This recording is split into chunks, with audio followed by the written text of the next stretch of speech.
Black Star Network is here. Hold no punches! I'm real revolutionary right now. Black power. Support this man, Black Media. He makes sure that our stories are told. Thank you for being the voice of Black America, Roland. Stay black. I love y'all. All momentum we have now, we have to keep this going. The video looks phenomenal. See, this difference between Black Star Network and Black-owned media and something like CNN. You can't be Black-owned media and be scared. It's time to be smart. Bring your eyeballs home. You dig?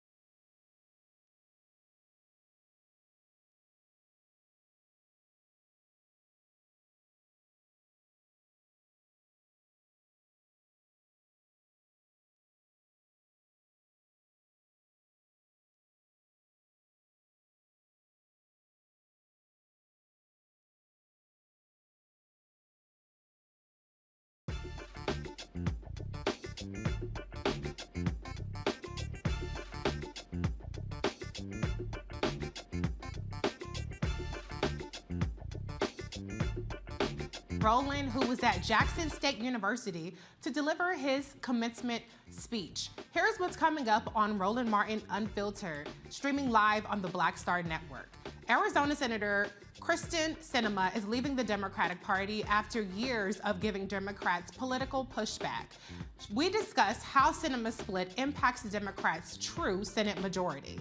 In Minnesota, the St. Paul Police Department releases body camera footage of a fatal police shooting of a black man. We break down the details, explain what happened, and examine how the system may have failed. The Black conservative group Project 21 says they have a plan to build a better Black America. One of the members will explain the blueprint for a better deal for Black America. Brittney Griner is finally on American soil. Now she and her family have to deal with the trauma of being held in a Russian prison. I'll talk to a licensed professional counselor to discuss what lies ahead in Brittney's mental recovery. The former Minneapolis police officers who kneeled on George Floyd's neck get sentenced today. In our Education Matters segment, we talk to the founder of Penn Souls Academy, who gives opportunities to Black creatives. And we will show Roland's Jackson State commencement speech. It's time to bring the funk on Roland Martin Unfiltered, streaming live on the Black Star Network. Let's go. Whatever the biz, he's on it. Whatever it is, he's got the scoop, the fact, the find. And when it breaks, he's right on time and it's rolling. Best believe he's knowing. Putting it down from sports to news to politics. With entertainment just for kicks, he's rolling. It's on go, roll, roll, y'all. It's Roland Martin, yeah. Rolling with Roland now. He's funk, he's fresh, he's real, the best, you know he's Roland Martin now.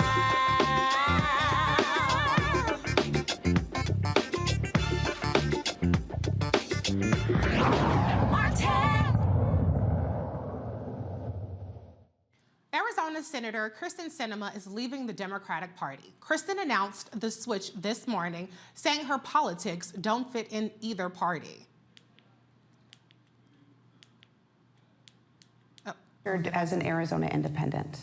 I know some people might be a little bit surprised by this, but actually I think it makes a lot of sense. You know, a growing number of Arizonans and people like me just don't feel like we fit neatly into one party's box or the other. And so, like many across the state and the nation, I've decided to leave that partisan process and really just focus on the work that I think matters to Arizona and to our country, which is solving problems and getting things done. So your voting record is pretty capital D Democratic. I mean, your views are generally that of a moderate centrist Democrat. How does leaving the party change how you do your job? Well, I don't think anything will change about how I do my job. Arizonans sent me to the United States Senate to be an independent voice for our state, and I'll continue doing that. What I think is important about this decision and this move is that I'll be able to show up to work every day as an independent and not be, you know, stuck into one party's demands of following without thinking. And as we've seen in recent years, both parties have created this kind of requirement or a pull towards the edges that you just unthinkingly support all of one party's viewpoints. It's made it difficult to find folks who are willing to work together and solve problems. Now, as you know, Jake, we've been able to do a lot of bipartisan work over the last couple of years, and I'm incredibly proud of that. And I think it's important for folks across my state and frankly across the country to say, yeah, there's someone that's kind of like me, doesn't fit neatly into one box or the other, but is standing up for their values, for what they believe in, and is doing it without trying to get one over on the other party or beat the other guy. You're here to make The first-term Arizona senators' change to independent is unlikely to change the power balance in the next Senate, other than giving more political power to herself and West Virginia Senator Joe Manchin. Democrats will still have a narrow 51-49 majority, including two independents, Senators Bernie Sanders of Vermont and Angus King of Maine. Sinema declined to say if she would caucus with Democrats. Sinema is up for re-election in 2024 and has not addressed if she will run for re-election. Joining me now to discuss how this could impact the Democratic Party, we have Tamia D. Booker, the founder and managing director of T. Booker Strategies. Mrs. Booker, welcome to the show. First of all, I have to say, girl bye with Kyrsten Sinema. Everything she said was nothing more than grandstanding and ridiculous political ridiculousness, and her trying to get the spotlight back on her instead of giving us time to bask in the glory of Senator Warnock's reelection. What are your thoughts on what we just heard from Kyrsten Sinema? Yes, first of all, you made me laugh. Thank you for having me here. It's the timing. A lot of people do not agree with. I've talked to many operatives today, and the one thing I will say though is it's not quite surprising, right? Like the party has been pretty frustrated with her from quite some time. You've seen major parties or party organizations pull their endorsements from her. You've seen a lot of her constituents who are left-leaning be very frustrated with her. So it's not quite surprising that she's doing this, but the timing is a little frustrating. And the fact that she says that she won't she made a comment saying about the Democratic Party and not representing that, but she ran as a Democrat. And so there's a bit of contradiction in her statement because she's keeping her committee assignments as a Democrat.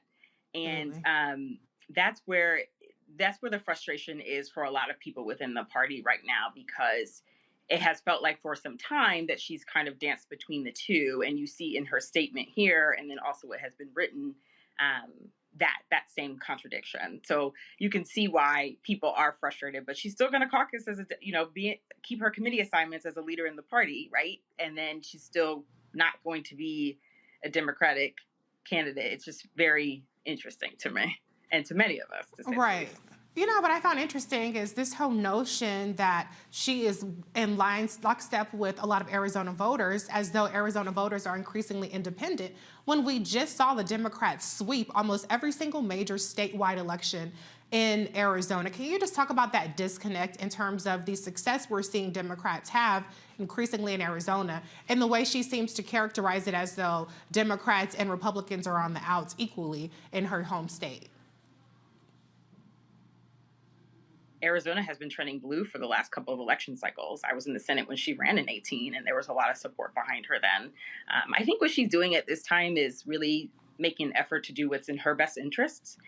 If you look at the tide of what's happening in Arizona, you would think that she would run as a Democrat again. But I think dealing with the party consternation, there has been open conversations about other Democrats running against her because she has wavered in her support. Even though she's voted heavily Democratic on many bills, she has wavered support on many critical bills. And so with that, I think also politically on the electoral side, she decided maybe to remove herself from a future potential primary fight and stay and run as an independent, so she doesn't have to necessarily run for the Democratic Party seat.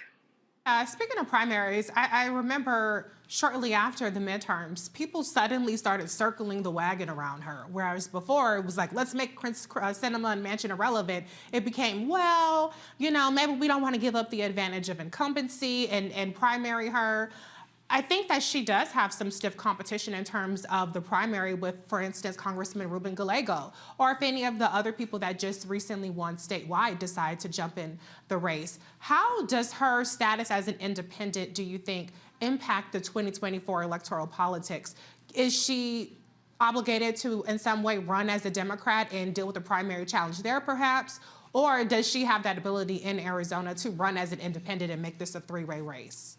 Yeah, so she can run as an independent and make it a three-way race, and the Democratic Party can run a candidate. And that's why, like you mentioned, Congressman Gallego has been mentioned a lot. I've seen today in the press and some others as possible candidates also in the Democratic primary. So she could do that. And I think that's why she may be doing this for her own, her own goals, is to be able to run in that sense. And I noticed that when she said, I'm running to represent all of Arizona and not one particular party, it sounded to me a bit like a future slogan. And I think that may be the angle that she's going with at this time.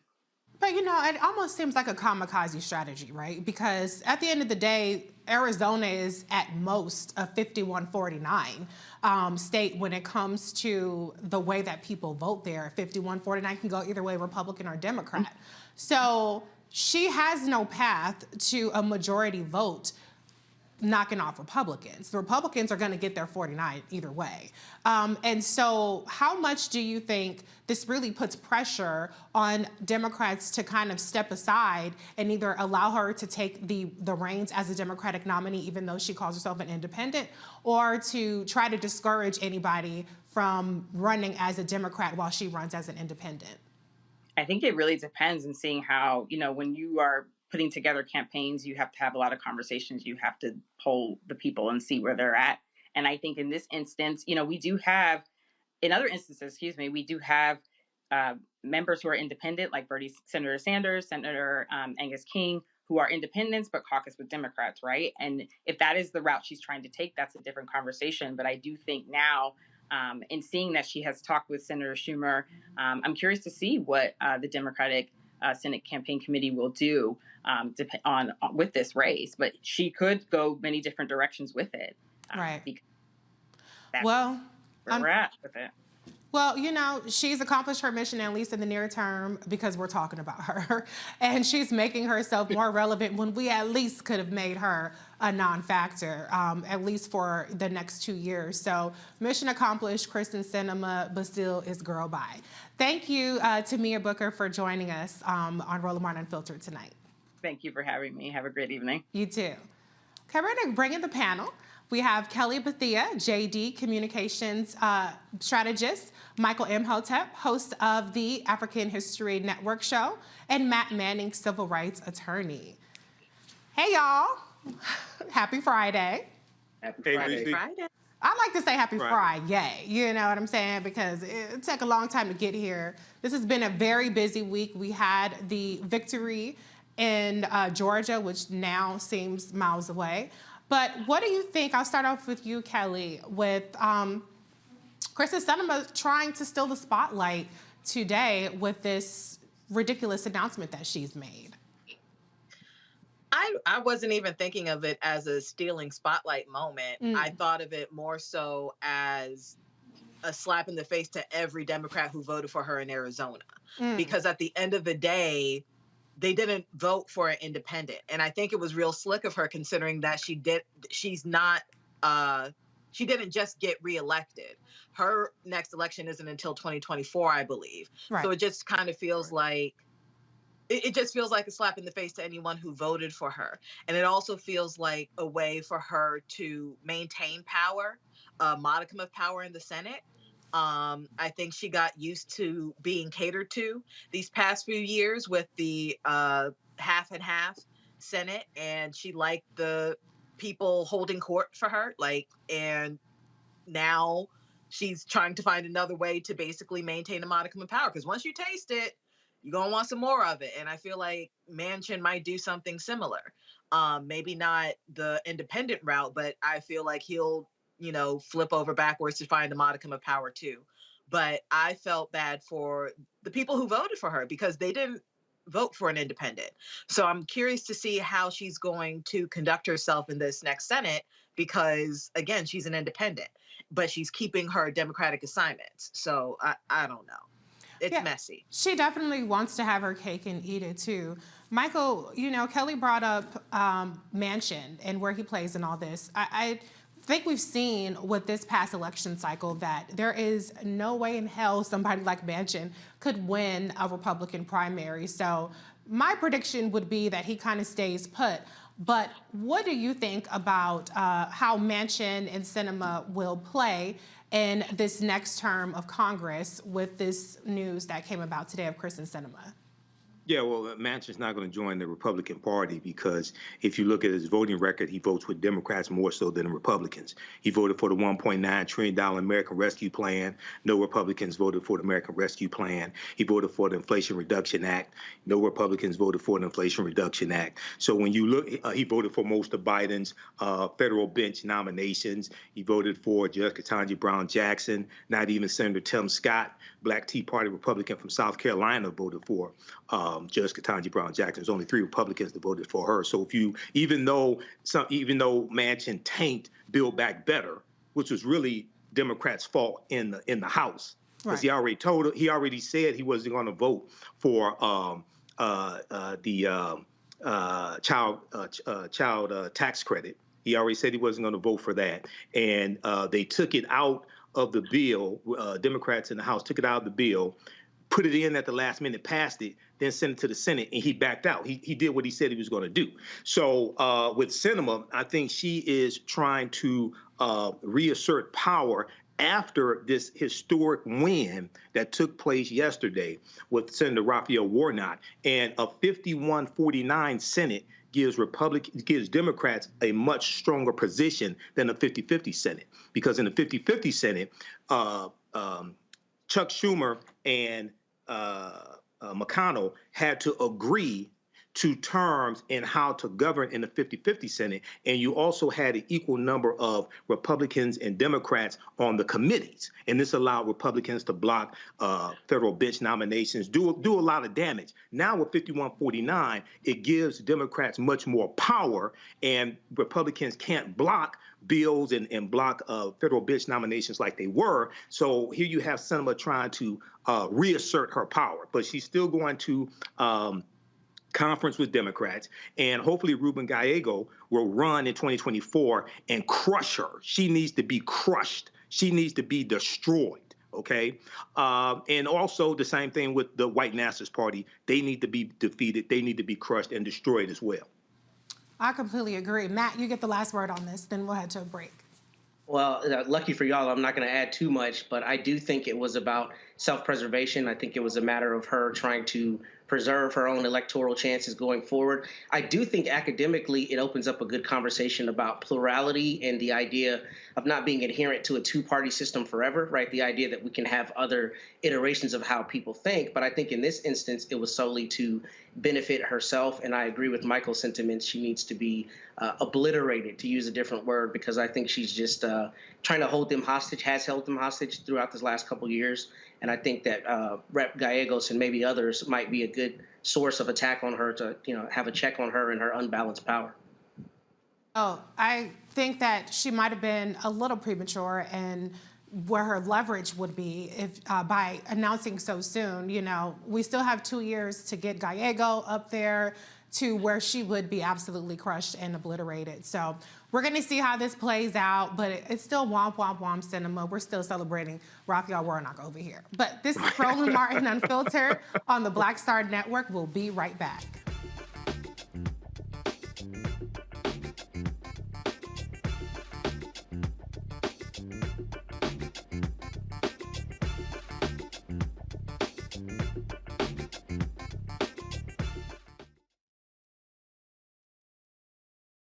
On the next Get Wealthy with me, Deborah Owens, America's Wealth Coach, inflation is on the rise.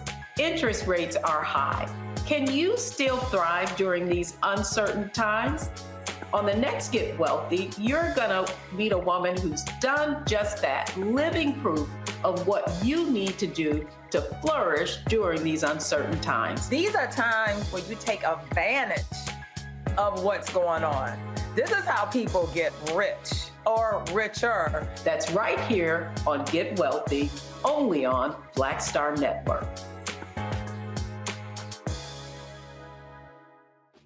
My name is Charlie Wilson. Hi, I'm Sally Richardson Whitfield. And I'm Dodger Whitfield. Hey everybody, this is your man Fred Hammond, and you're watching Roland Martin, my man, Unfiltered.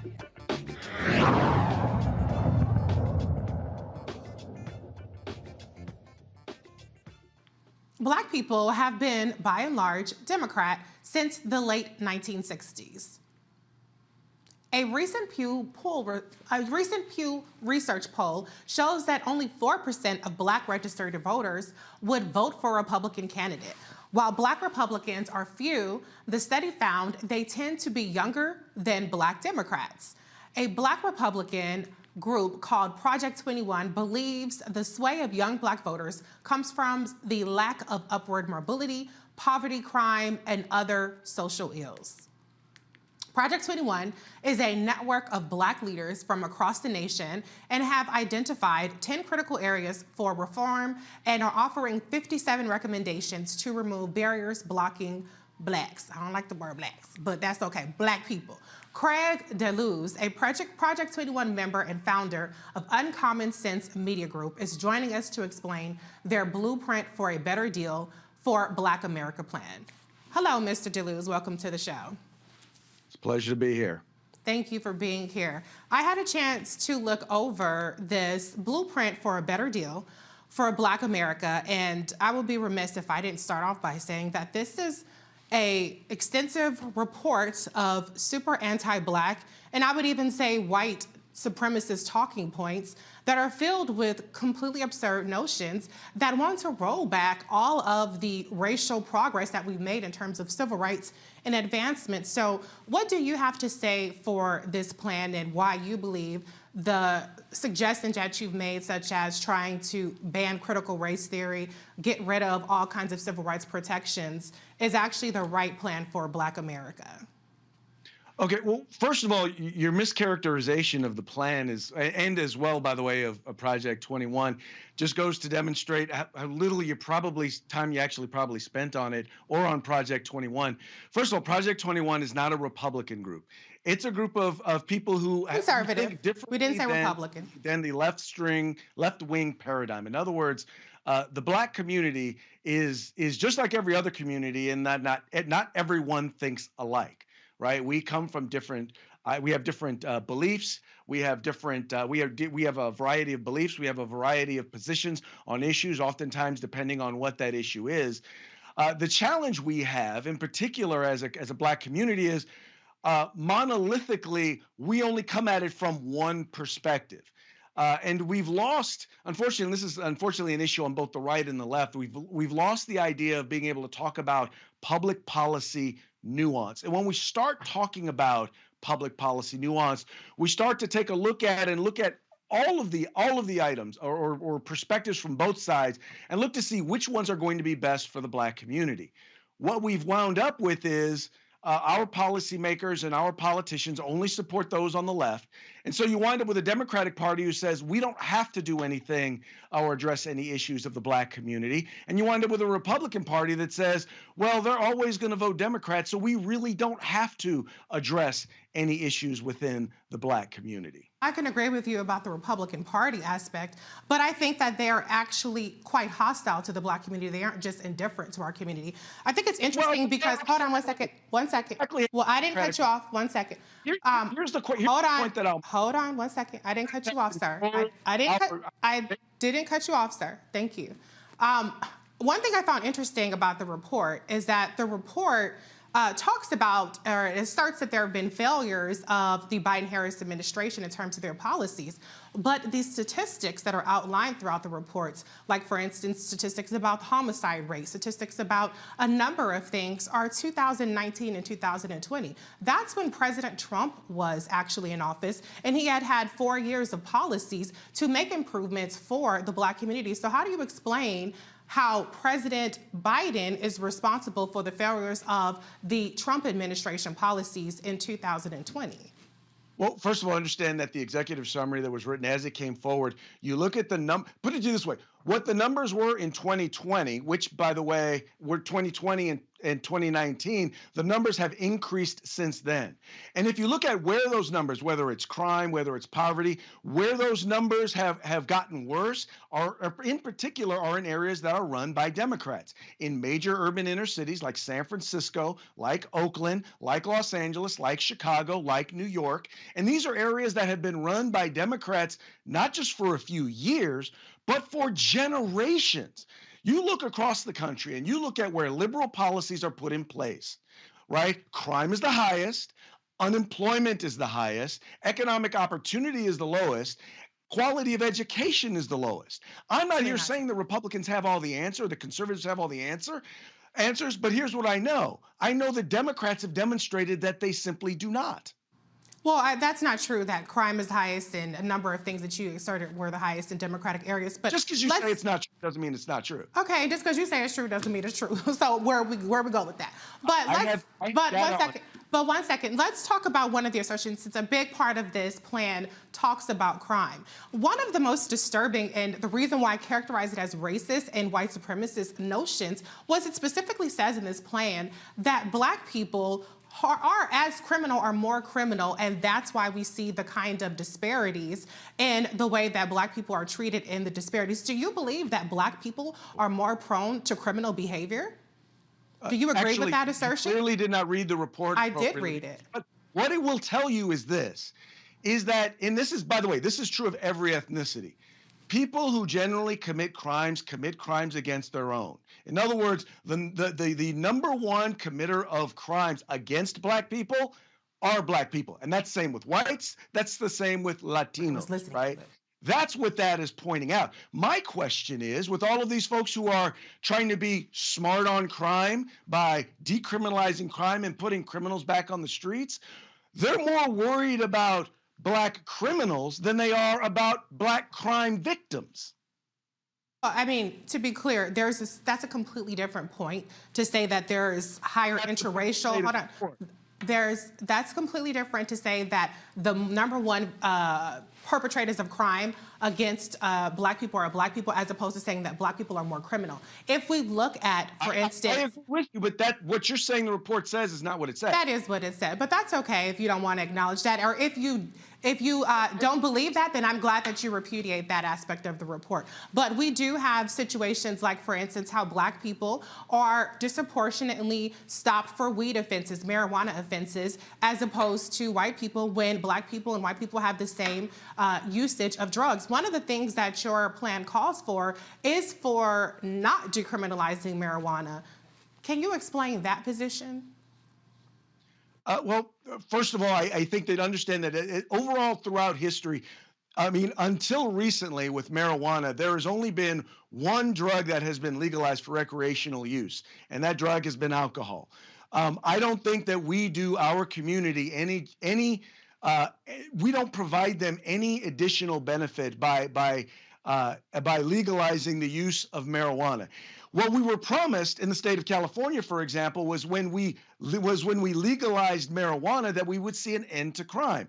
The exact opposite has happened. What we've seen is an underground black market of marijuana and cannabis is actually taking over the market, right? In other words, people have not changed whether or not they're smoking it. What's happened is they also haven't changed where they've bought it. The only difference is that they're not going to jail for possessing it.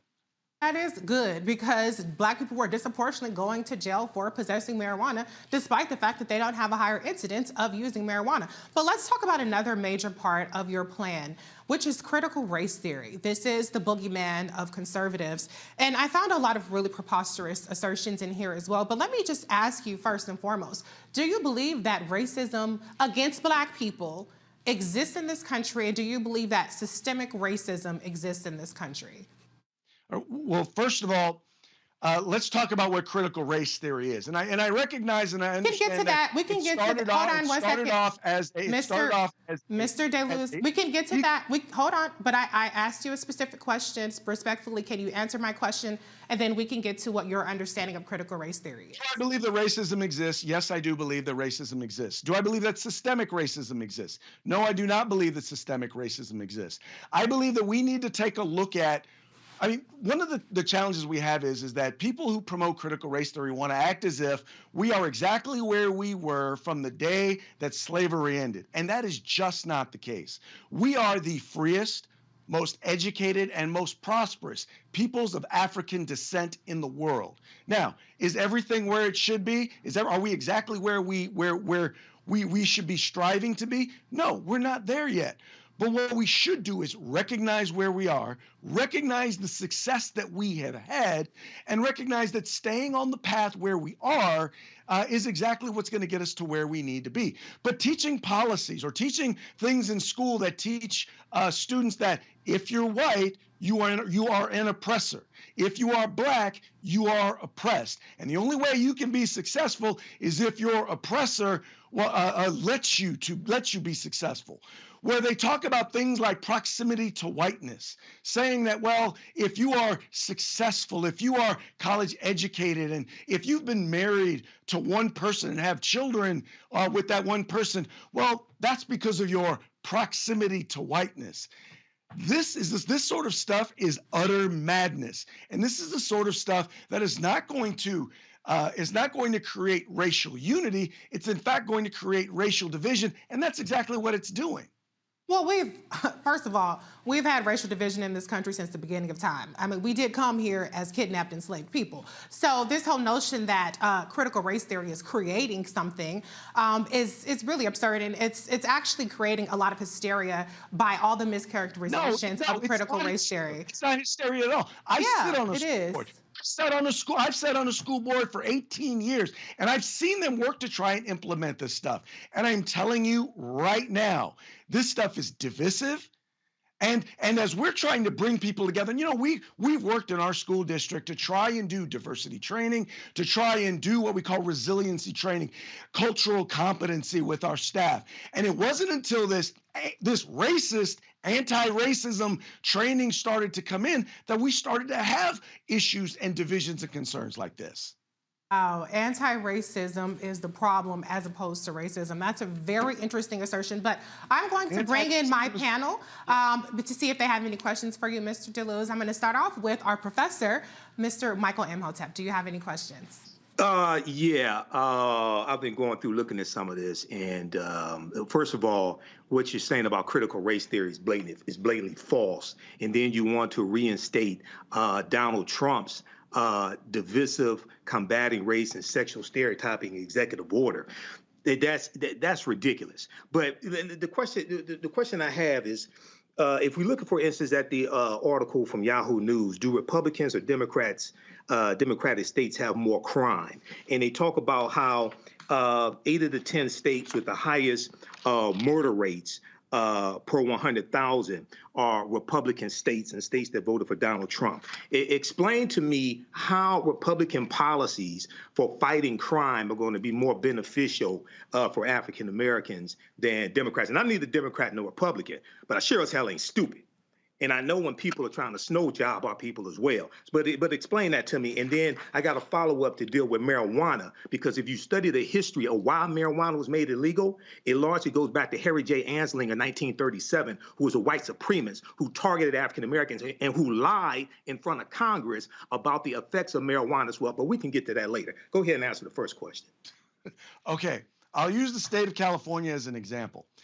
In the early 90s, in the state of California, we passed a number of laws which actually, which were included mandatory minimums for various different crimes. We started to institute things like going after people who were involved in violent crime, people who were involved in the drug trade, and what we found was, for over 20 years, we saw a decrease, we saw a cut in crime, in violent crime, and in property crime. And then in the early 2010s, about the time that we got our then Attorney General Kamala Harris, came in with this idea of, well, we're going to institute policies that are smart on crime. And as a part of smart on crime, what we're going to do is we're going to take things that are crimes, major crimes, felonies, and we're going to call them misdemeanors. And then not only are we now going to then call them misdemeanors, we're going to take the people who committed those crimes, we're going to take them out of state prison, and we're going to put them into county jails. Now, as a result of that, we've seen a number of things happen. Number one, the people who went from state prison to county forced then people who were in the county jails out onto the streets. On top of that, in many cases, you had people who were in county jails, which, by the way, are built for up to a year's stay. They're not built for long term, for more than a year. So you saw people who were going into county jails that didn't have rehabilitation programs, weren't set up for long term, and weren't set up for the populations that they had. And so then they started releasing prisoners. So Now let's see. We've decriminalized crime. Oh, we got rid of bail. So now that we've gotten rid of bail, when you arrest somebody for committing a crime, we're now just going to release them onto the streets. Where there are multiple stories. You're talking about bail reform. You're talking about bail reform. Right. Because African Americans were disproportionately harmed when they couldn't afford bail and white people could. Let me jump in because this is running a little long. But let me just clarify. Let's remember the war on drugs started in 1971 with Richard Nixon. Republicans don't want to talk about that. He was a Republican the last time I checked. The war on drugs started June 17th, 1971, when a Republican named Richard Nixon declared his war on drugs in front of Congress. So if we want to deal with that, we need to go back there and come forward. Go ahead. Okay. Pause, fellas, pause. Is my mic working? Is my mic on? Can y'all hear me? Okay, thank you very much. All right. Let me just fact check one thing because Vice President Kamala Harris was mentioning, y'all know I don't play about her. Actually, it wasn't her initiative. It was safety realignment that brought about the difference between state prisons and local prisons and all that good stuff. But let's move on to another question because we got other people that want to get questions in. So Kelly, you're up next. I didn't even ask questions. Y'all had 5 minutes back and forth. Kelly, can you go ahead with your question, please? Sure. So we only covered 2 of these topics in this manifesto, blueprint, what have you, and those were the crime and the CRT. I want to focus on CRT only because it delves into another area, which is specifically education, not just ideologies in general. I need to know why you think learning about history is destructive. Because at the end of the day, critical race theory has been inflated to mean a whole bunch of things.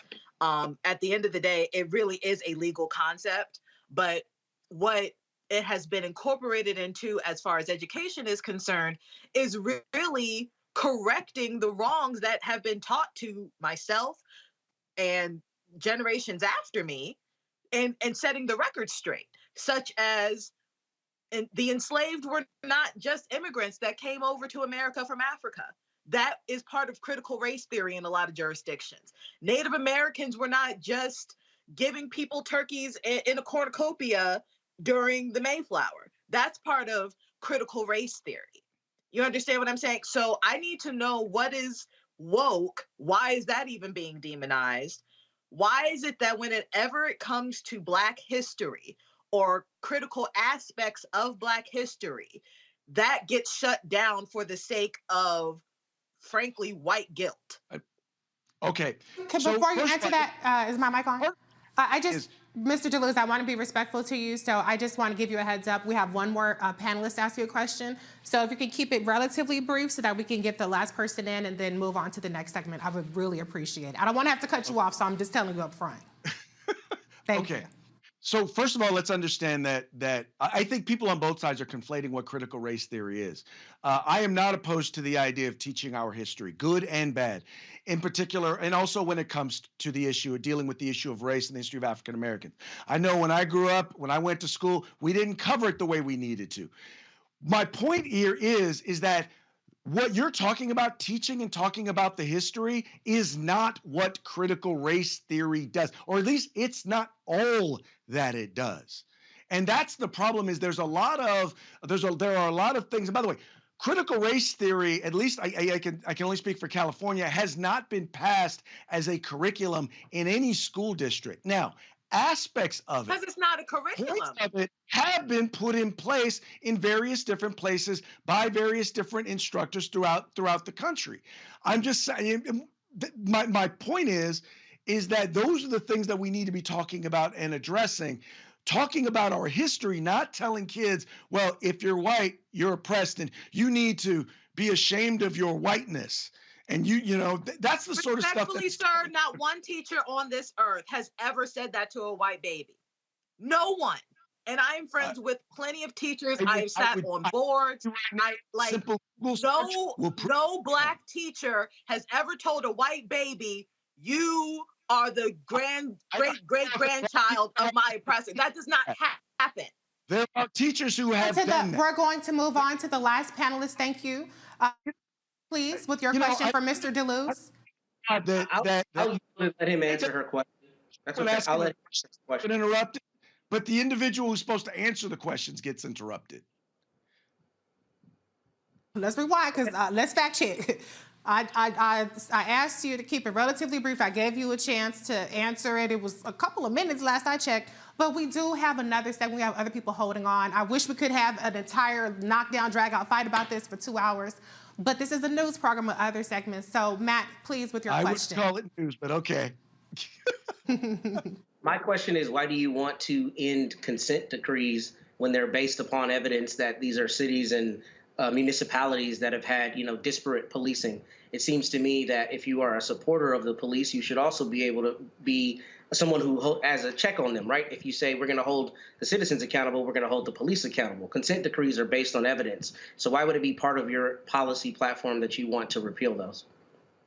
I have to be honest, in particular, the section on consent decrees, I'm not particularly familiar with. I do believe in law enforcement accountability. Things like body cameras are vitally important and should be instituted for all law enforcement, in part because it not only helps keep police accountable, but in many cases, it's actually helped exonerate them or show exactly what happened in many, many cases. It's not the complete story, but it does tell part of the story. And I apologize that I don't know more about the consent decrees.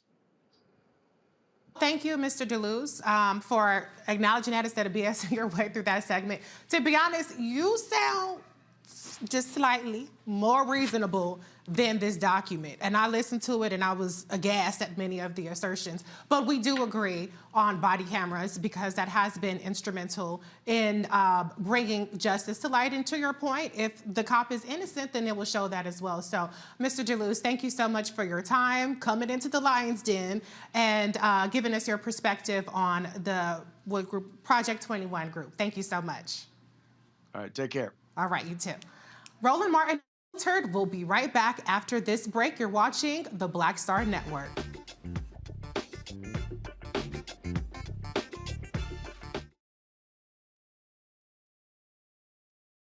On the next A Balanced Life with me, Dr. Jackie, 'tis the season, tree trimming, party going, and gift giving. And I don't know about you, but for me, sometimes it can be overwhelming, and sometimes it's just downright exhausting.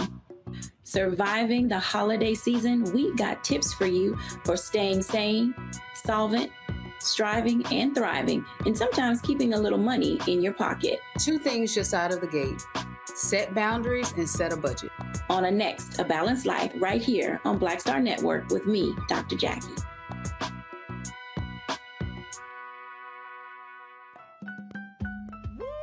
We're all impacted by the culture, whether we know it or not. From politics to music and entertainment, it's a huge part of our lives, and we're going to talk about it every day right here on The Culture with me, Faraji Muhammad, only on the Black Star Network.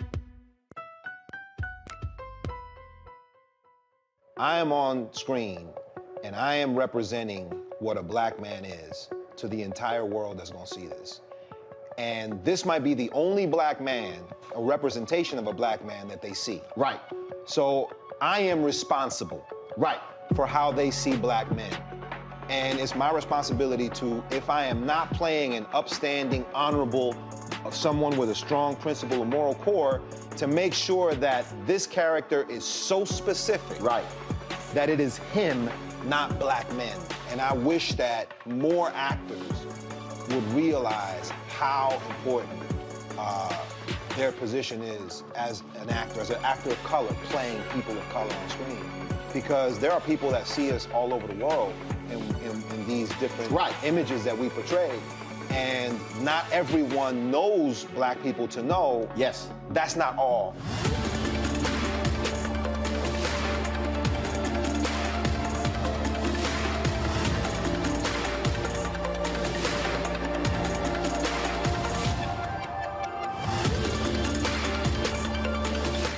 Hey, I'm Antonique Smith. Hey, I'm Arnez J. Hi, this is Cheryl Lee Ralph, and you are watching Roland Martin, Unfiltered.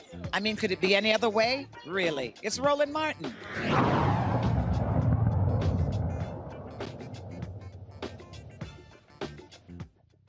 Brittney Griner is back on U.S. soil after 294 days of being imprisoned in Russia.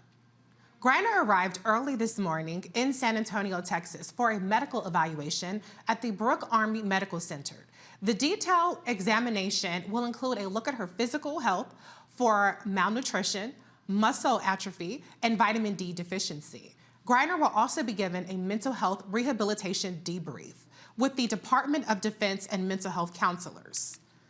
Griner being forced to carry fabric in harsh weather conditions led to her cutting her hair. She's not the person she was before this whole ordeal began. So how does she begin to heal from this? Robin May, a licensed professional counselor, is here to talk about Brittney's road to normalcy. Welcome, Ms. May. How are you? Is it doctor or miss? I just want to be clear. Ms. May is fine. Okay. Oh, Robin is fine as well. Okay, Robin.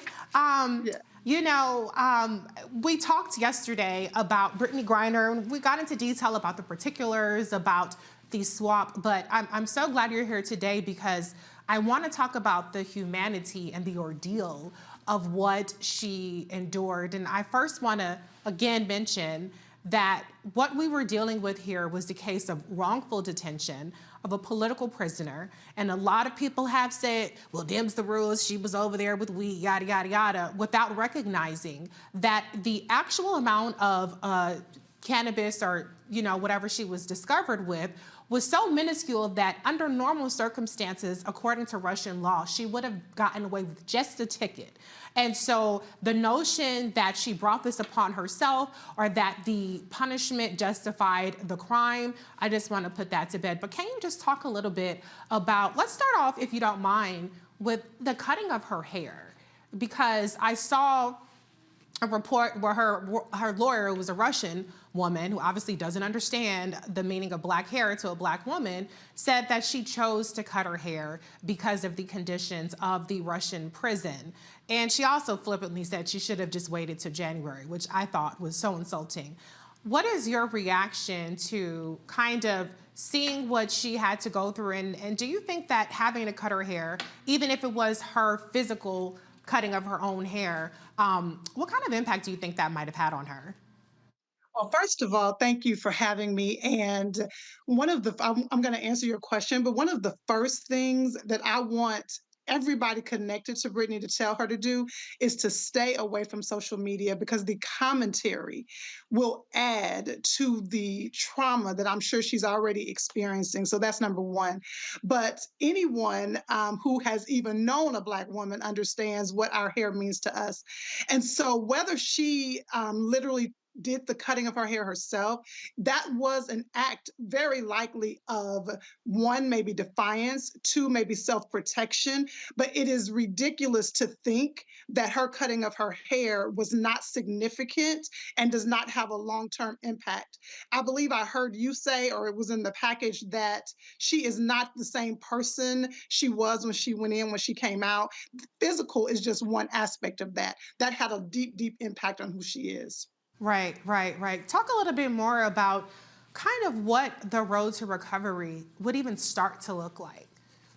You know, what's so interesting, as I have done this work for many, many years, I will tell you that I'm often concerned with what happened to someone, but I'm often even more concerned about how they perceive and how they process what happened.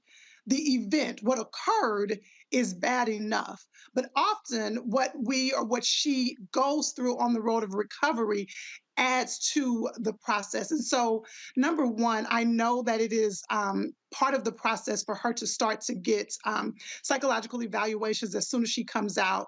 But the reality is she needs time to just be. She needs space to just be, to be able to breathe, to be able to relax, to be able to do what she wants to do when she wants to do. There has to be a period where she's just able to recover alone or with the people that she loves. It's very difficult immediately to go into deep questions and processing deeply. She needs time to just be. So part of what this journey is going to be with her, for her first, is anticipating some of the complex emotions that are going to rise up for her. Now, again, I don't know her, so I can't speak exactly to what happens, because recovering from trauma, which this was a trauma, recovering from trauma is a very personal experience. But some of the common things that comes up is, number one, this is very surprising when I say this to people, but it doesn't matter how many people you have around you. When you've gone through a trauma, one of the main feelings is loneliness. You just feel lonely. You feel by yourself in it, even though everybody is around. So that's an emotion that comes up. Another thing that will more than likely, that's why I want her to stay away from social media, is guilt. Although it's not founded, although she has nothing to be guilty for, the onslaught of opinions could cause some of that to arise for her.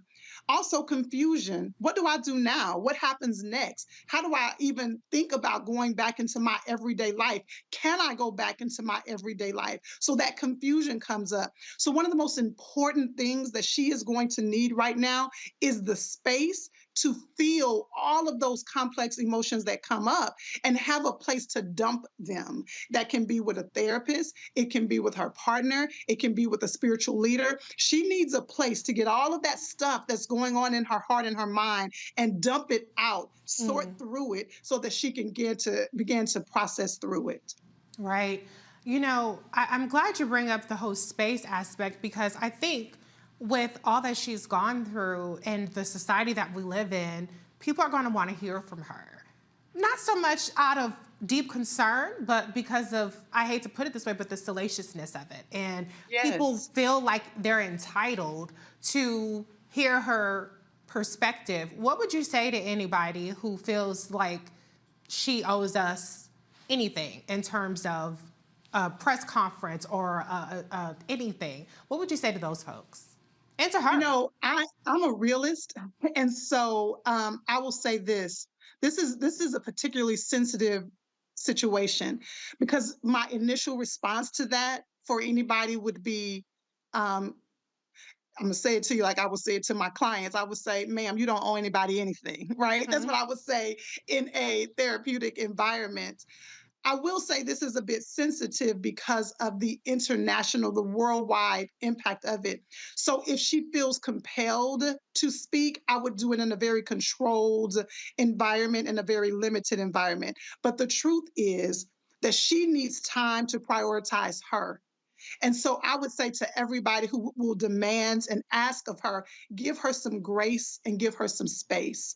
And then when she is ready, in a very controlled environment, by controlled, I would mean very limited time with someone that she trusts and with predetermined questions that she is going to answer. Because again, here's the reality. She doesn't even fully understand where she is and what she's experiencing. She doesn't fully understand it. Right. She needs time to, I know it sounds like a broken record, but not just for her, to anybody who's gone through or is going through a traumatic experience. If you don't give yourself time to feel, you are going to find yourself stuffing or responding in a way that you don't normally want to respond. Let me say this very quickly. Part of the journey towards healing, it's important that I'm in a series right now called Heal Well, because you and I both know you can heal, but not necessarily heal well. You can heal and have a limp. You can heal, be on the journey of healing and end up with an infection. And so I want her to have the space and the grace to heal well. And really, that's just going to require time. She needs time, and they need to give patience to her as she goes through this journey. You know, I love the word grace, and it's a very foreign concept to be used in connection with the Black woman.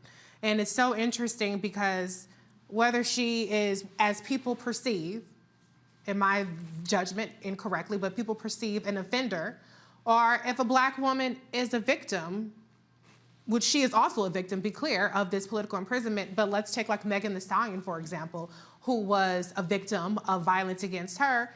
there is always a lack of grace in terms of giving them the space to heal and believing them and valuing their experiences. I want to go to the panel real quick. Matt, let's start with you. I'm sorry I've been going to you third, so I'm going to put you up first this time. Do you have a question for Ms. Robin?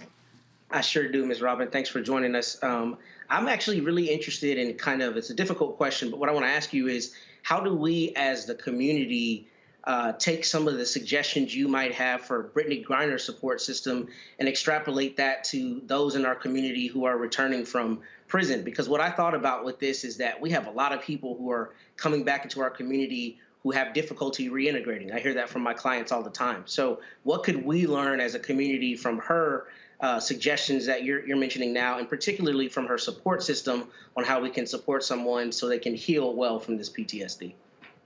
I am just so grateful that you asked that question, because I believe everything is a learning opportunity for all of us. And we can even look at Brittney's situation, or, as you said, anyone coming out of what is often a very unfair system, and helping them reintegrate. So one of the first things that I think is very important is to create a safety plan. That's very important. And when I say safety plan, I don't mean necessarily when a therapist hears safety plan, they start to think about self-harm.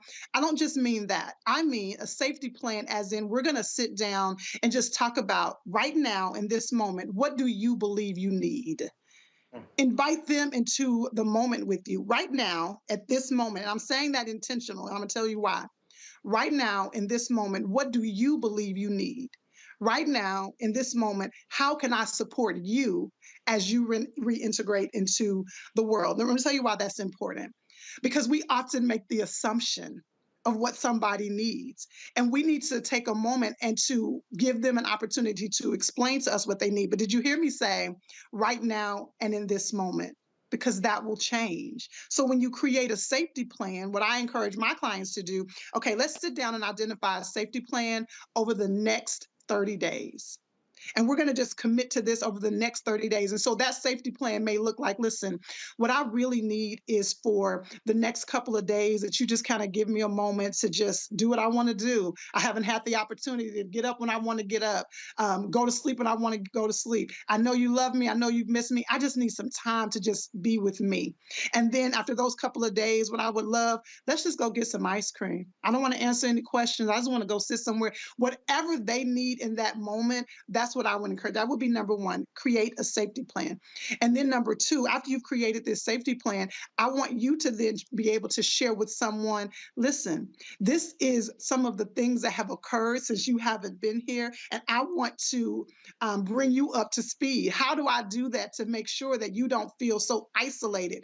Remember, I said one of the things I'm very concerned about for Brittney is the isolation she will feel. And so I would try to invite her into a space. Come on, let's talk through, because I want to help you not feel so isolated. So those are two specific strategies. You create a safety plan, and then you talk about what you want to make sure they understand since they have not been with us. Thank you. Hey, Robin, sitting up here preaching the whole word. I hope y'all taking notes out there, because some of y'all, unfortunately, don't care about Brittney Griner, but she just preached something that everybody, regardless of their situation, can benefit from. That was so enlightening. Thank you, Matt, for that question. Michael, you're up next. Question for Ms. Robin. Okay, Ms. Robin, and this is an excellent topic. And, you know, you have a lot of Republicans attacking the prisoner swap, and Donald Trump attacking it. And the reason why they're doing this is because they don't consider Brittney Griner an American. But that's a whole nother conversation.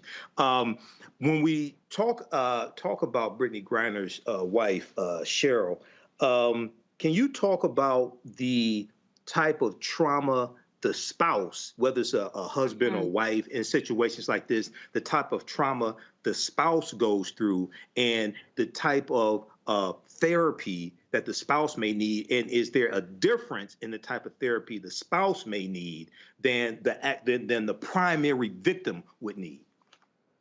You know, that's such a powerful question. One of the things that I spent a lot of time helping to educate people on, particularly during the pandemic and the heightened civil unrest we've experienced, the civil unrest is up, but the heightened civil unrest we've experienced, is that even, watch this, this is so important for anyone watching, even seeing a trauma can create traumatic symptoms for the person who saw it.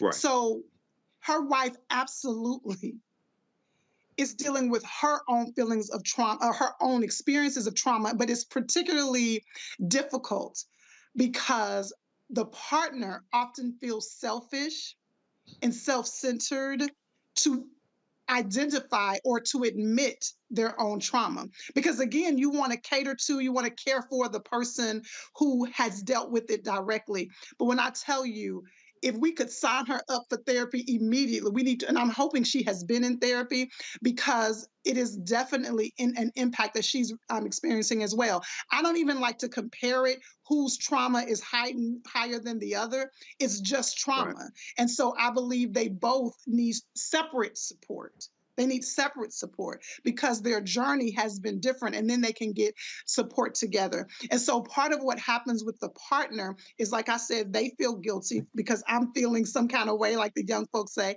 They're feeling some kind of way. Their partner is different. And so they're trying to adjust to who their partner is now. They are different, and they're hoping that their partner can adjust to who they are now. And so absolutely, she will need individual support on her own so that they then can come together and have support. All right, thank you. And, you know, we have to send our love and support to Mrs. Sherelle Griner, because she was really tireless and relentless in this fight. You know, none of this was inevitable. I will continue to repeat that. Even getting a meeting with the president and vice president was something that they really pushed heavily for, along with people who advocated with her. And so, you know, she was in this fight. She wasn't, you know, imprisoned in Russia, but out here, I mean, she was in the fight for her life to bring Brittney Griner She might home. not have been imprisoned physically, but emotionally, she absolutely was. Absolutely. Kelly, you get the last question. Sure. So when I saw the pictures of Brittney Griner initially, it was jarring because of her hair. And Reese brought up the point of, you know, like her having to adjust to her hair and the impact on Black women and Black hair and the like. All I could think about is the levels of things that Brittney Griner would have to grieve upon her arrival into the States. Because it's more than just a return. It's more than just, you know, breaking down her traumas. Excuse me. I feel like she has to grieve who she once was, and her wife will have to grieve who she once was, because I can only imagine an experience like this will completely change you from the inside out. So my question to you is, what is, outside of the 5 stages of grief, what is your recommendation for processing grief? Mm-hmm. It's so interesting that you asked that question, because like I said earlier, I'm absolutely in the middle of a series called Heal Well, and I'm talking about how messy grief is. I'm going to say that again. I'm talking about how messy grief is. We want to put grief in a nice little box, but grief is messy. It shows up. It doesn't sit down and mind its manners. It goes all over the place. It permeates all aspects of your life. And like you're articulating, grief is much more than just someone passing away. Grief is any significant loss. As you were speaking, however, a thought came up that I wanted to make sure that I mentioned. One of the things that I started thinking about with Brittney is that she also, more than likely, could find herself being protective of her family and friends, which could then make her feel even lonelier. Let me tell you what I mean by protective. Because she has experienced, I'm sure, things that we could never even imagine, sometimes the person who has been through the trauma feels a need to protect those that they love and not share all of that with them, which again continues to perpetuate the loneliness. But when you talk about the 5 stages of grief, people often believe that it is stage 1, stage 2, then I go to stage 3. That's now how grief works. The stages of trauma are, I like to say that it's cyclical. You'll be at stage 1, you'll be at stage 4, you'll be back at stage 2. But much beyond the stages of grief, I like to identify for people some of the experiences that show up on the path to grief or the path towards healing from grief. One of the things we have to identify is an understanding that she has to accept, she has to move. I want to be careful with what she has to do. I would encourage her to understand that it is going to be a journey and it's not a destination. Let me say it again. It's a journey and it's not a destination. And the journey is on her own timing. So she cannot, I do not want her to allow anyone to say 30 days from now, girl, you should be good. A year from now, girl, you should be good. It is her timing, her path, and her process. Then the next thing that's very important on this journey to understand is that many times grief manifests in ways that you may not even realize. I lost someone significant a couple of weeks ago, and I'm not the type of person who naturally pops off on other people. I'm normally more reserved than that. I found myself going off on a florist the other day, like flipped the script. But I realized that was a manifestation of grief. And so understanding that her grief will manifest in ways that she cannot anticipate. And that's the reason, back to what I said earlier, I sound like a broken record, but space and grace. Space and grace. And if she could hear this, I would encourage her to give herself space and grace, even if no one else does. Well, I don't think you sound like a broken record. It bears repeating over and over again. You have been such a treat and such a gift and powerful and empowering to us all. How can people who want to be a part of your Heal Well series, follow your work, tell us a little bit about how we can hear more from you? Yeah, let me tell you, this series I'm doing called Heal Well is really a very personal journey. I lost my virtual assistant a couple of weeks ago, and I've just been shook ever since. And that's even a process of healing well, particularly for Black women. As Black women, we have many of us have bought into this superwoman idea. And listen, we're bad. We're some bad chicks, but we need to be bad enough to be able to identify and articulate what we feel. So we want to be able to share it. And so I'm doing this Heal Well series. This is a 3-part series that I'm posting on YouTube. You can find all about it. You can follow me on Instagram. I'm posting it over and over again on Instagram. And my Instagram is Robin May Online. Robin May Online. This series is life-changing. Sounds like it. So thank you so much, Robin, for your presence here tonight, for all of the gems that you gifted us with. Thank you. Thank you for having me. You're watching Roland Martin Unfiltered on the Black Star Network. We'll be right back.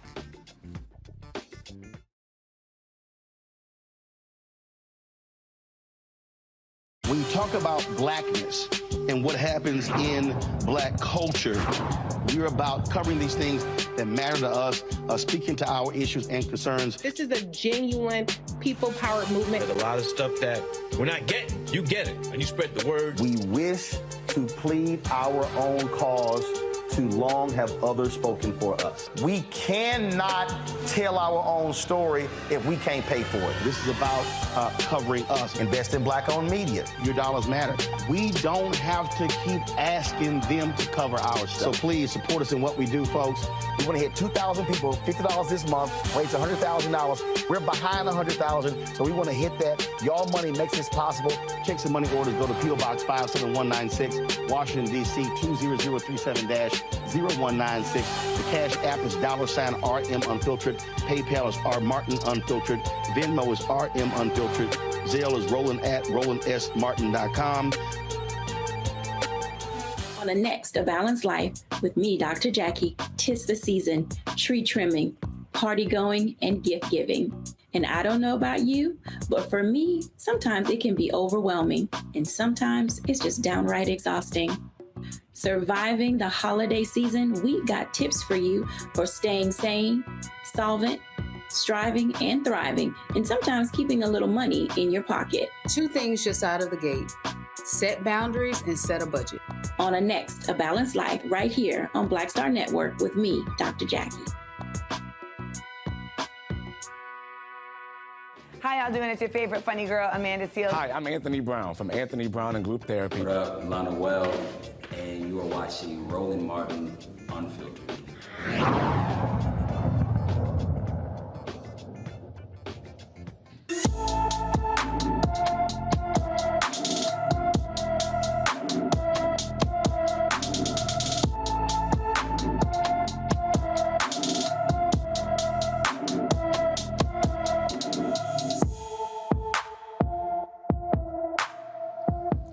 Jamona Pickett has not been seen since she left her Scottsville, Kentucky foster home on May 1st. The 15-year-old is 5 feet, 5 inches tall, weighs 140 pounds, with black hair and brown eyes. Anyone with information about Jamona Pickett is urged to call the Allen County, Kentucky Sheriff's Office at 270-237-3210. Let's go through the big stories of today, starting with in Minnesota. The St. Paul Police Department released body camera and squad car video showing Monday evening's fatal police shooting of a black man. Sergeant Cody Blanchin shot Howard Johnson during a call about a domestic assault and a man with a gun. The video you are about to see is disturbing and triggering. Now's the time to turn away and get the kids out of the room. Here's the video showing the moments before and after Sergeant Blanchin fired his gun 10 times at Howard Johnson.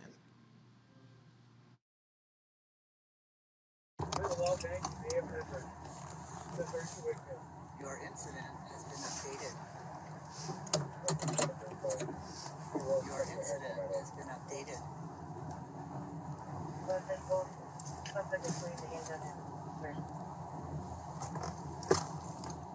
There he is right there. 307, he's walking eastbound Hudson. Got the gun in his right hand.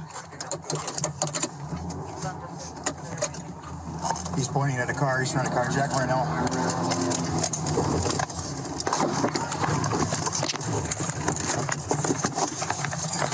Don't do it!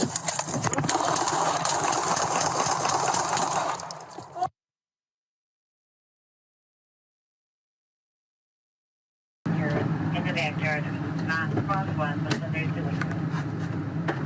We're logged in, you may have address. Then there's 2 weeks. Go for squad then follow. He was pointing the handgun at us. Squad then follow. The suspect was pointing the handgun at the stairs.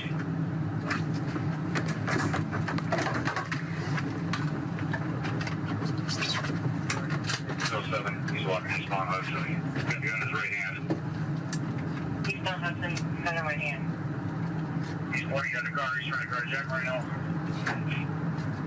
That's right, perfect. 373, shot fired. Shot fired.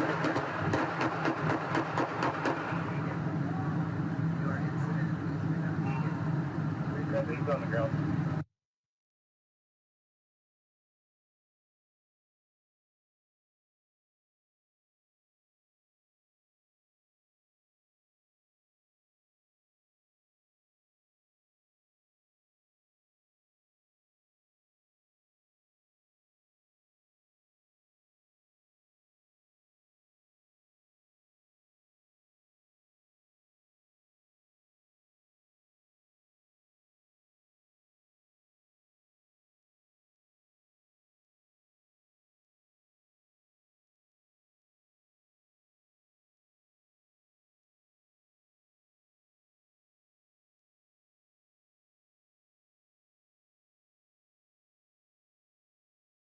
St. Paul's mayor and Howard's family say there's more to the story, and it's going to take time to get to what really happened. We're not satisfied with the videos that we've seen, and that the videos that we've seen do not tell the whole story. I don't think that I can imagine something that would be satisfying for anyone given this circumstance. And, you know, I think we have to know that many of the questions that we all have aren't going to be answered today. They aren't going to be answered this week, that they can only be answered by taking the time and the deliberative process that the BCA is going through with us and on our behalf right now. And that, you know, I stand with them, too, in being very eager and looking forward to the answers that investigation yields for us. The Minnesota Bureau of Criminal Apprehension is handling the investigation. Blanchin, a 10-year veteran of St. Paul Police Department, is on administrating leave. I was going to go to the panel, but I just have to get your opinion on this just real quick. Matt, as a civil rights attorney, your reaction to what we just saw, the horrific footage, and what you think this means in terms of the investigation. Well, I'm glad that an outside agency is doing the investigation. I got hired on a police shooting about 2 weeks ago, and what the police ran with as the narrative is not the truth of what the evidence is showing, because they investigated themselves and are not going to hold themselves accountable. I say that to say that's a pervasive problem in these situations. I am glad that there is body cam footage here, and I was kind of struggling watching it because I'm also a former prosecutor, and I get from a police perspective how if you arrive on someone on a scene where someone has a handgun, you know, that's a completely different scenario than just the report of a gun that you don't see. But what I do think is particularly telling in this instance is there's obviously snow on the ground. Mr. Johnson doesn't have shoes on. So I'm wondering if there's a mental health angle. And I think that will be the important part that comes out of this is really how much time did they go through to investigate it? What was the context of the underlying call? Because all of those things will really tell you whether, in fact, the option or the choice that he made to shoot him was one that was defensible under the law. Now, 10 shots is always excessive. This doesn't make any sense to me that he shot that much and that quickly. However, it is pretty clear that there is a handgun there, and that's a different scenario than if he did not have a handgun. So I think a robust investigation is important because that will give both the family and the citizens at large an idea of what was actually going on, because this is a snapshot and it doesn't provide all the context. Right, absolutely. And I must say it does seem like a relatively good sign that this footage has been released so quickly and that, as you pointed out, there is an outside investigation. So let's go over to the former Minneapolis police officer who kneeled on George Floyd's back in May 2020 was sentenced today. J. Alexander Kueng, who pled guilty to a state court of aiding and abetting second-degree manslaughter in October, got 3.5 years for his role in Floyd's death. Kueng, already serving a federal sentence for violating Floyd's civil rights, said nothing during today's hearing. Floyd died on May 25, 2020, after former officer Derek Chauvin kneeled on Floyd's neck for 9.5 minutes, as Floyd repeatedly said he couldn't breathe and eventually went limp. A Michigan judge dismissed his criminal charges against former Governor Rick Snyder in the Flint water crisis. The dismissal comes months after the state Supreme Court said indictments returned by a one-person grand jury were invalid. Snyder is the 8th person to have a Flint water case thrown out after the Supreme Court's unanimous June opinion. Snyder, a Republican who left office in 2019, was charged with 2 misdemeanor counts of misconduct in office. He was the first person in state history to be charged for alleged crimes related to service as governor. Flint's water became tainted after city officials agreed to switch to using the Flint River in 2014 to save money while a new pipeline to Lake Huron was built. The water did not get treated to reduce corrosive qualities, causing lead to break off from old pipes, contaminating the system for more than a year. Women are suing Apple over its AirTags. The women say Apple's AirTags made it easier for them to be stalked and harassed. Apple hasn't put precautions to protect the product from being used illicitly. One plaintiff, Lauren Hughes, said after ending a 3-month relationship with the man, he used the AirTag to stalk her repeatedly. The plaintiffs claim domestic abuse, advocates, and technology specialists and warned the Apple the product could easily be compromised. Apple released a statement about AirTag earlier this year. AirTag was designed to help people locate their personal belongings, not to track people or another person's property. And we condemn, in the strongest possible terms, any malicious use of our products. The women are seeking a trial in a jury with unspecified monetary damages. The first Gen Z member of Congress was denied a DC apartment due to bad credit. After months of campaigning, Congressman-elect Maxwell Frost's credit score dropped, preventing him from getting approval for a Washington, D.C. Navy Yard apartment. Frost tweeted this: I just applied to an apartment in DC where I told the guy that my credit was terrible. He said I'd be fine, got denied, and lost the apartment and application fee. This hasn't meant for people who don't already have federal money.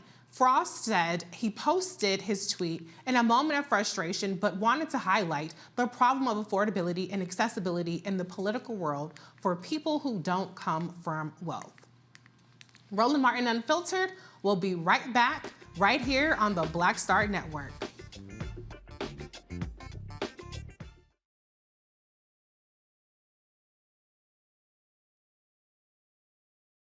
On the next Get Wealthy with me, Deborah Owens, America's Wealth Coach, inflation is on the rise. Interest rates are high. Can you still thrive during these uncertain times? On the next Get Wealthy, you're gonna meet a woman who's done just that, living proof of what you need to do to flourish during these uncertain times. These are times where you take advantage of what's going on. This is how people get rich or richer. That's right here on Get Wealthy, only on Black Star Network.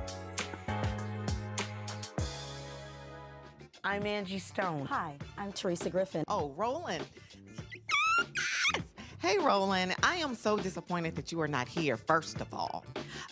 Where's our dance? It's like we get a dance in every time I see you. And so now you're not here for me to dance with, sir. You and your ascot. I need it. I need that in my life right now. Okay, I love you, Roland. What's up? I'm Lance Gross, and you're watching Roland Martin Unfiltered.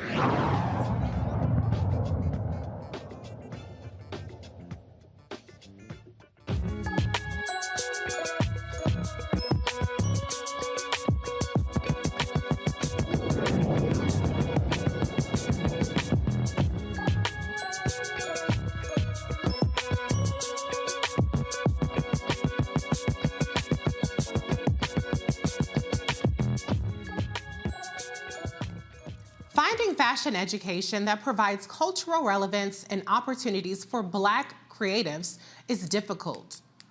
That is until Dwayne Edwards created a lane for show designers in Detroit.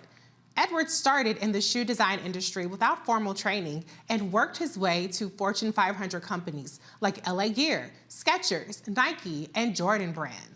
Edwards founded Pencil in 2010, holding classes at various venues, including the University of Oregon's Portland Center. Dwayne Edwards, the founder of Pencil Lewis College of Business and Design, is here to explain how Pencil University is helping creatives fulfill their dreams. Welcome, Dwayne, to the show. Thank you very much. I appreciate you having me. Of course. So tell us a little bit about your program. Sure. So Pencil Lewis College, we actually acquired a historically Black college by the name of Lewis College of Business that was based in Detroit, Michigan. So we acquired the HBCU that had closed. We reopened the college this year with the focus on not just business, but also design. There's less than 4% of African Americans in the design industry as a whole, not just footwear, not just apparel, but all things design has a severe deficit of African-American creatives. And so what we're doing with Pencil Lewis is we're actually providing now a college outlet for these creatives and these Fortune 500 companies who are dying for this type of talent to better diversify the industry within the corporate sector. Yeah, can you talk a little bit about how this creates a pipeline? Because we know that a lot of times people want to go with a sure bet, whether that's students that come from a prominent institution or, you know, they just don't want to take chances on folks that are unknown. So how is Pencil helping create that pipeline of designers?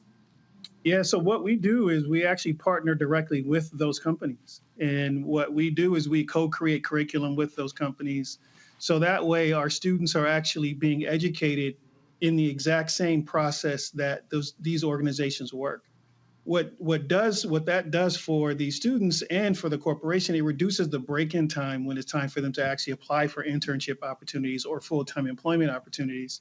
I think the most coveted and the best part of the whole equation, the corporations actually cover their housing and tuition while they're with us. So It provides these students a free education when we have these types of master classes incorporated with corporations. Wow, that is spectacular. Tell us a little bit about the length of the program. How many classes is it? How long does it take to complete? Yeah, so we have a different format. So what we do with our master classes, they're 5 weeks long, but they're actually 5 days a week, about 12 to 14 hours every day straight through.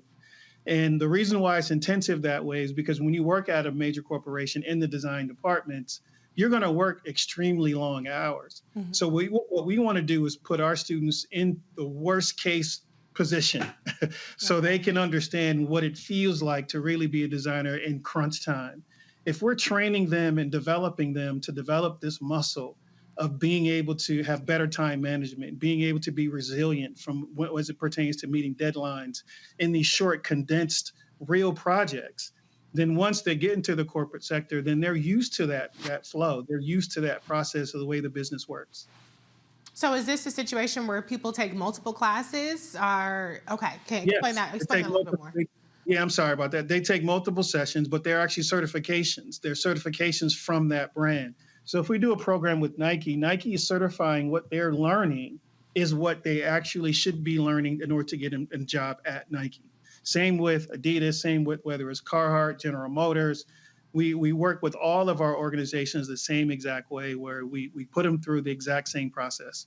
Sometimes students actually complete one of these 5-week sessions, which is in real time in traditional college language is a full semester or a quarter.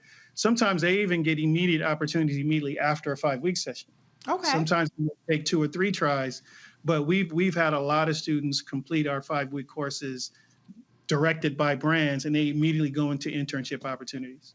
So talk a little bit about who the target student is. I understand you're targeting, primarily people of color, Black people, but is this something that's targeted towards college students, towards professionals? What is the educational background that people have to have in order to qualify for admission to this program? Talent and passion. We don't care if you had any college experience, if you graduated from high school. Hopefully you have graduated from high school, but the design industry is a talent-based business. A piece of paper doesn't tell us how good you are. It's what you put on that paper tells us how good you are.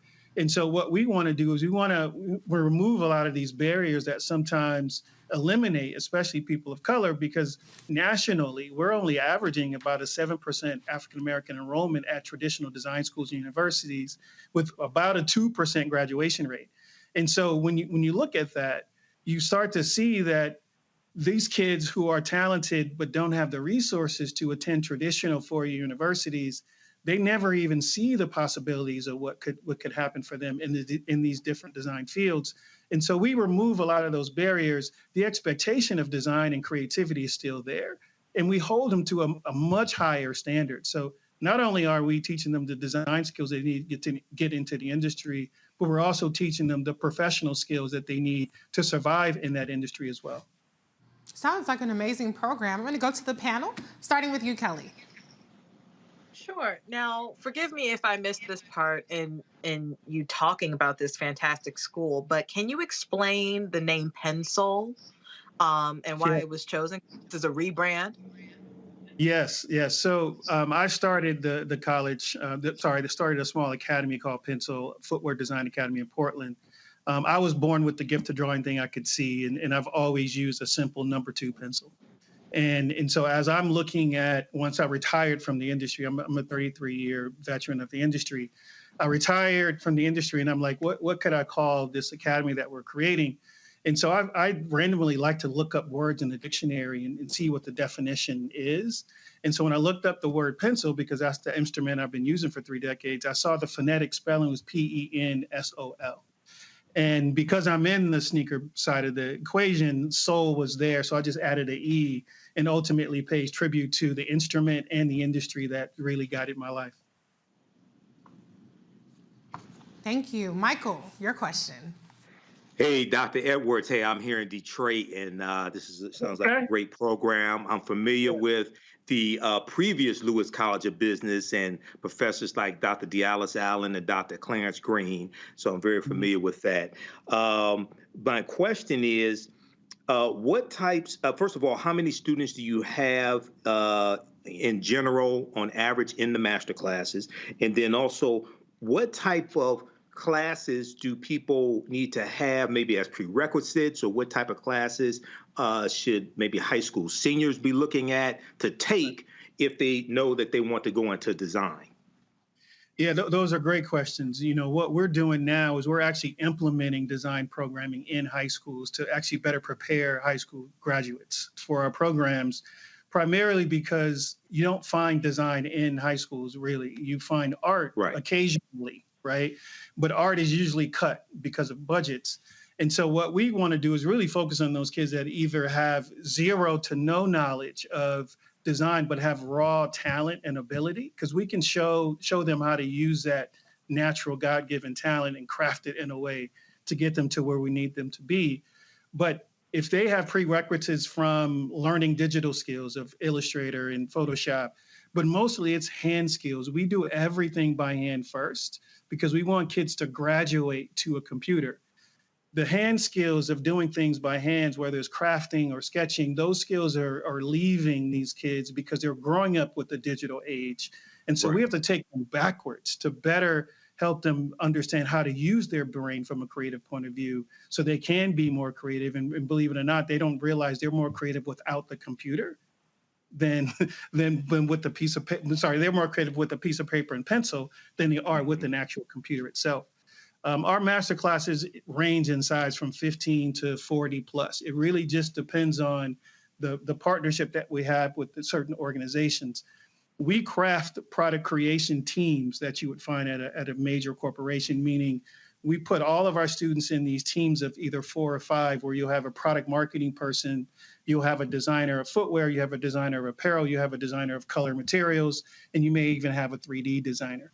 So we put them in teams. They all are given a real project from the brand, and we teach them how to work as a team and come together in the end to present this final capsule type project that presents them as a team. Because what you often don't get in college, in traditional colleges, is that teamwork aspect that you completely work in 100% of the time when you work in a major corporation. All right, thank you. Matt, I'll be in touch with you. I'll be in touch. Oh, yeah, please do. We love to make connections here on Roland Martin Unfiltered. Matt, you get the last question.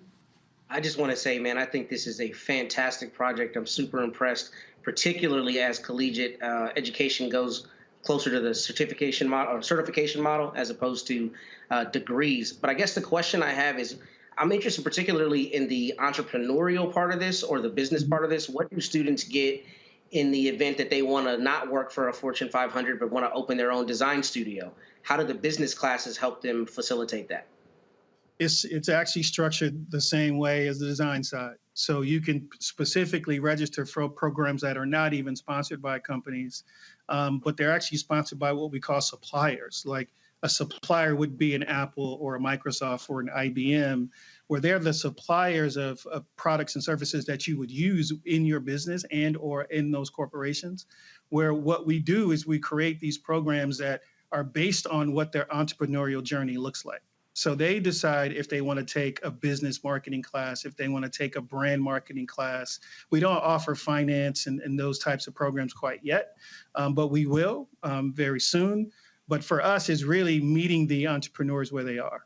And a lot of times what we try to ask them to think about is maybe working for a small company before they start their own, so they can really see how that looks and feels before they start spending their own money to make some of these decisions. So it's better to learn, we tell them it's better to learn with someone else's money first before you start spending your own.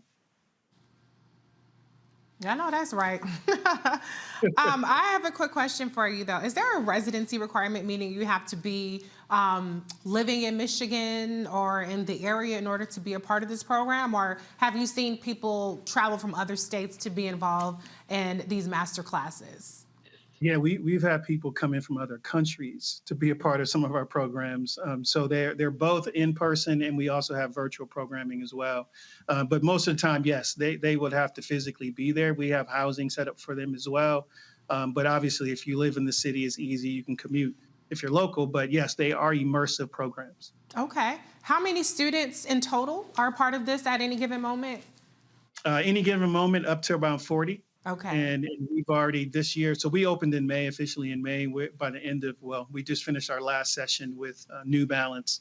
And we completed the year servicing about 300 kids this year. And we're looking to double that, if not triple it, with online next year. So is it a rolling admission type of thing, or? Rolling, yep. Okay, all right, sounds good. So before you go, let us know how people can learn more about you as well as Penso College of Design. Well, it's best to focus on Penso Lewis than me. Okay. I had my time as a designer in this industry. And so for us, it's pensolewis.com, our Instagram. That's really the best way to reach us. And what we're trying to do is really find and discover these hidden gems that may have given up on their aspirations of being creative. You know, all too often, sometimes, especially in Black households, we're persuaded to go away from a design or artistic career because it's quote unquote not perceived as stable. That's not true, right? And so what we're trying to do is first help better educate people on the differences between art fields and design fields, and then show them a roadmap and a pathway of how, you know, their child could be successful, or them as future leaders could be successful. Yes, thank you so much for the work that you do, because sometimes people do look at this sort of career path as more of a pipe dream and sort of something tangible and that's feasible. So thank you so much, Dwayne. You know, thank you very much. I appreciate the time. Of course. Well, that's going to do it for us here on Roland Martin Unfiltered, streaming live on the Black Star Network. I gotta thank the panel, Kelly, Michael, Matt. It's always good to be in company with you. Before we go, too, Reese. Oh, thank you. Before we go, I want to thank Roland for allowing me to keep his seat warm tonight. Be sure to download the Black Star Network app. Earlier today, in case you didn't know, Roland gave the commencement speech at Jackson State University. Here it is. Have a great weekend. Holla. All right, how we doing? Glad to be here, glad to see all of you here. Appreciate the invitation. Mr. President, thanks a bunch, the faculty and staff and the board as well. And so glad to be here, to be back. Sorry my voice is not as strong. I'm allergic to smoke, and the tailgate last week screwed me up. But it's all good. It's all good. So it's good to be here and good to chat with you. First of all, I hate this hat, so I can't speak with this damn tassel. Hit me in my face, so it's going to smack me in my eye. Before we get started, normally when you go to a church, normally they have like an A and B selection to the choir. And I was walking in and I was like, okay, I was in the band, played bass, baritone, horn, cornet, all that stuff. And I appreciate symphonic band. But I came to a black school. So before I speak, I'm gonna need y'all to make this thing funky. So I need y'all to do something, because you can't keep talking about your band as all of that, and we gotta hear symphonic band. So this ain't a homegoing, so I'm gonna need y'all to make this more like a homecoming. So I need y'all to do something, because I can't listen, I can't speak. I mean, I appreciate classical, but that pomp and circumstance just got on my last black nerve. So can I get a black band, a HBCU sound before I speak? Come on, Mr. Director, let's go.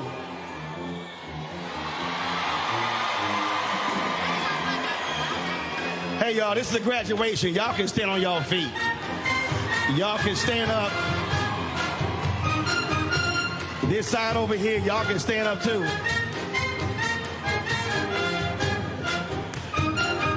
I don't know why the folks on stage sitting down. Hey, faculty, I don't know why y'all sitting down. Y'all, Alonda, get on up. There y'all go. All right, come on.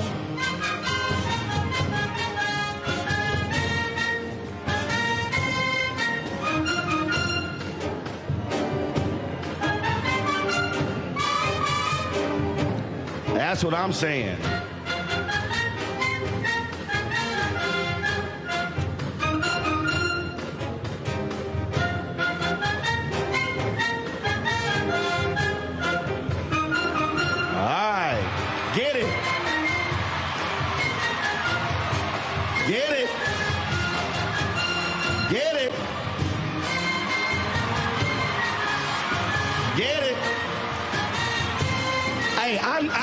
some alphas in here. Oh, y'all know?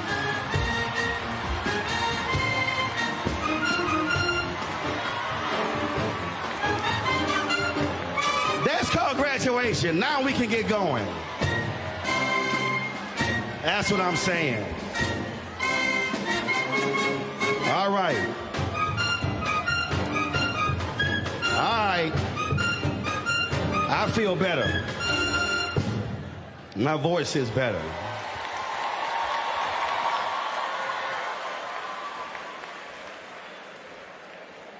Your president was like, I know he did not just... You got to remember, Mr. President, my show is for black people. That's why we use hashtag Bring the Funk every day. All right, now we can talk. Anytime you stand in front of this many black folk, you got to tag your text.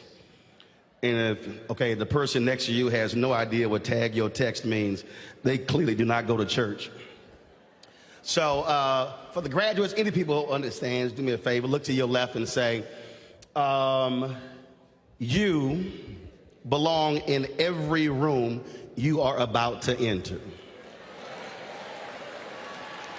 Now turn to your right and say, brother or sister, you belong in every room you are about to enter.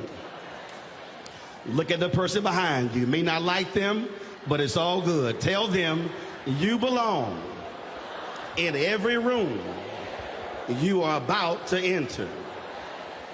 Tap the person in front of you and say, baby, you belong in every room you are about to enter.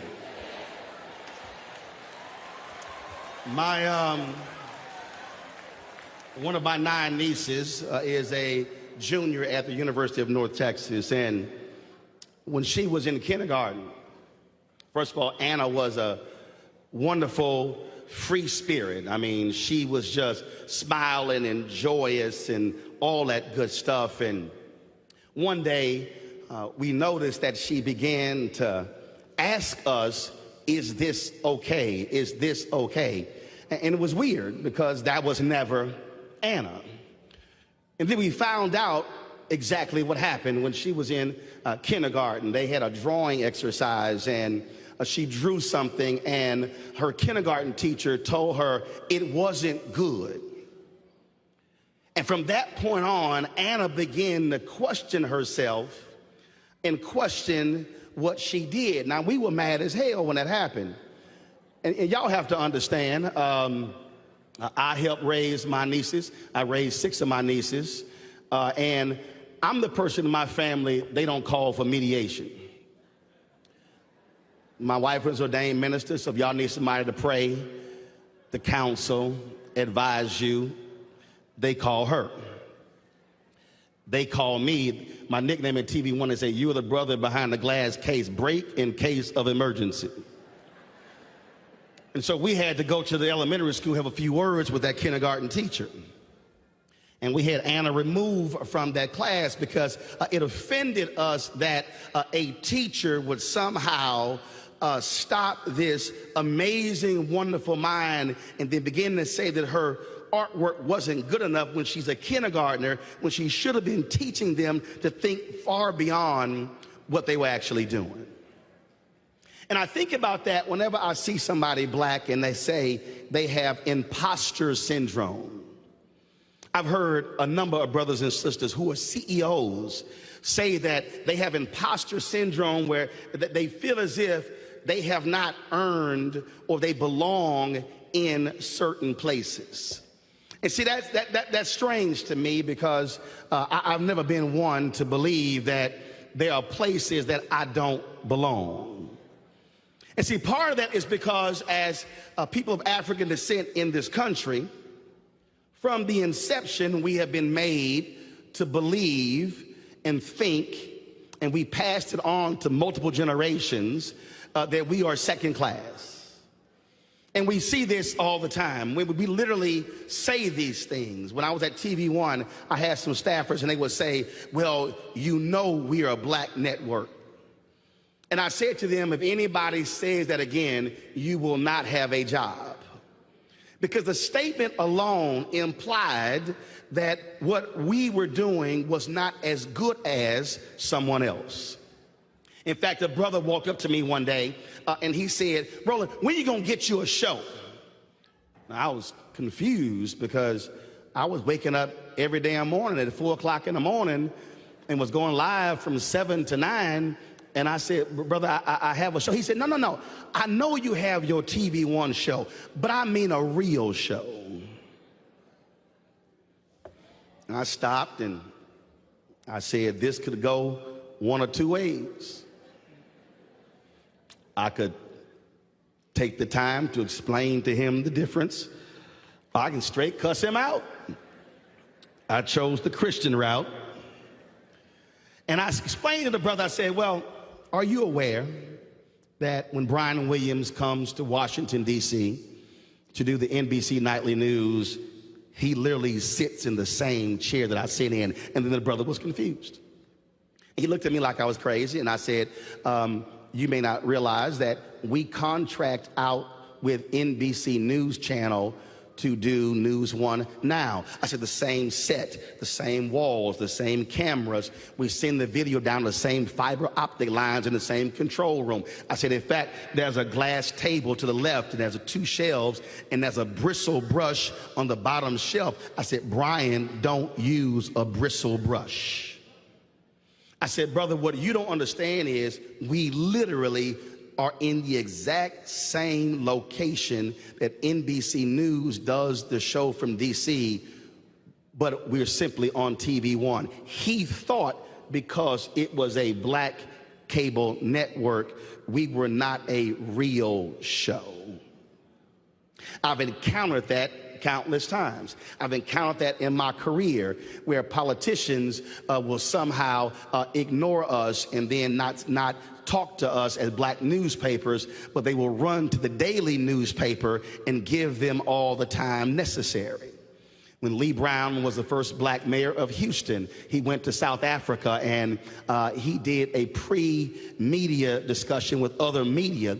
And then he came back and he brought 4 security guards with him, and the media jumped on it because it cost about almost $100,000. So then one day, his chief of staff called me and he said, hey, we would love to bring the mayor by the newspaper, and we would love to sit down and talk with you about the trip and how important it was. And I let him finish.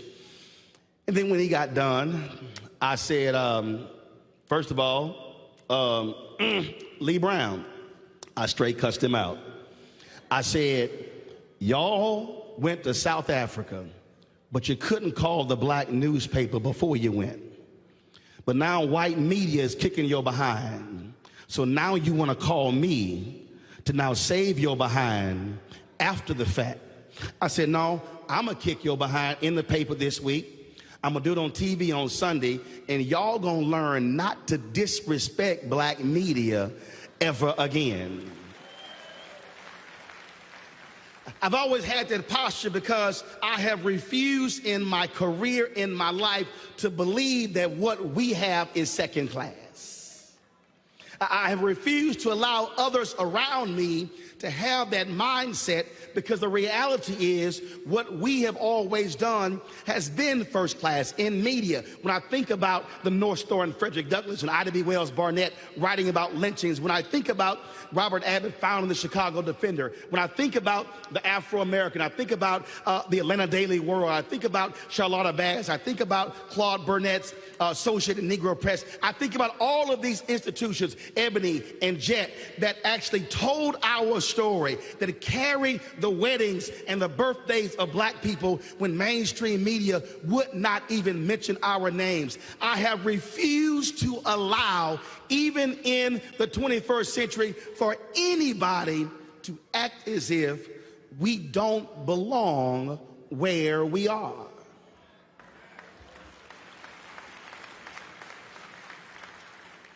Because see, when we begin to pass that second-class mindset down, when we begin to somehow allow somebody else to define us, to say we don't belong, then what then happens is it then repeats generation after generation after generation. And then it means that when we're in the workplace, we're not negotiating the way we should be. We're not asking for the promotion the way we should be. We're not demanding the same resources the way we should be. And I am simply unwilling and frankly unable to allow my blackness to have a black tax, and for anyone to somehow limit who we are and what we can do, and then say what we do is simply not good enough. Now understand, when you're like that, that comes with some pushback, because it's a whole lot of us who are intimidated by us. It's a whole lot of us who you would think would have our back, but in fact will actually say things to hold us down. There are graduates sitting here. If y'all are real honest, there are some folk cheering for you right now who were not cheering for you when you decided to come here. There are some teachers from elementary school and junior high school and high school who were like that teacher with Anna, who were not teaching and putting things into you to affirm you. They were actually saying, you know, you're not going to be able to make it. So why don't you just go to a junior college, or why don't you just go to a technical school? You really can't make it at that 4-year school. I had a teacher at Jack Yates, when he heard I was going to A&M, he said, Roland, do you really think you're ready? First of all, he never even taught me. So the first thing I was like, why in the hell is he talking to me?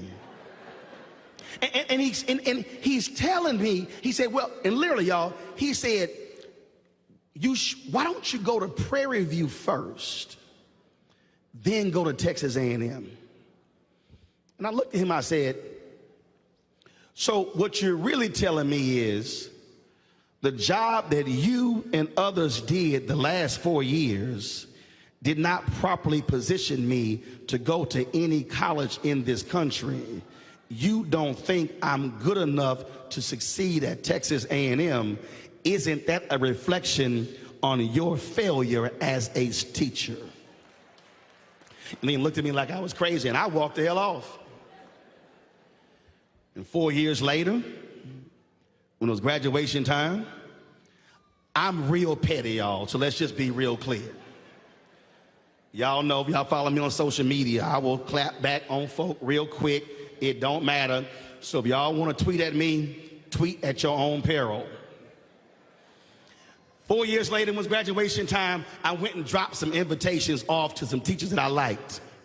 But I stopped by his classroom and dropped that sucker off just to let him know, yeah, you the same one who said I wasn't ready to succeed there.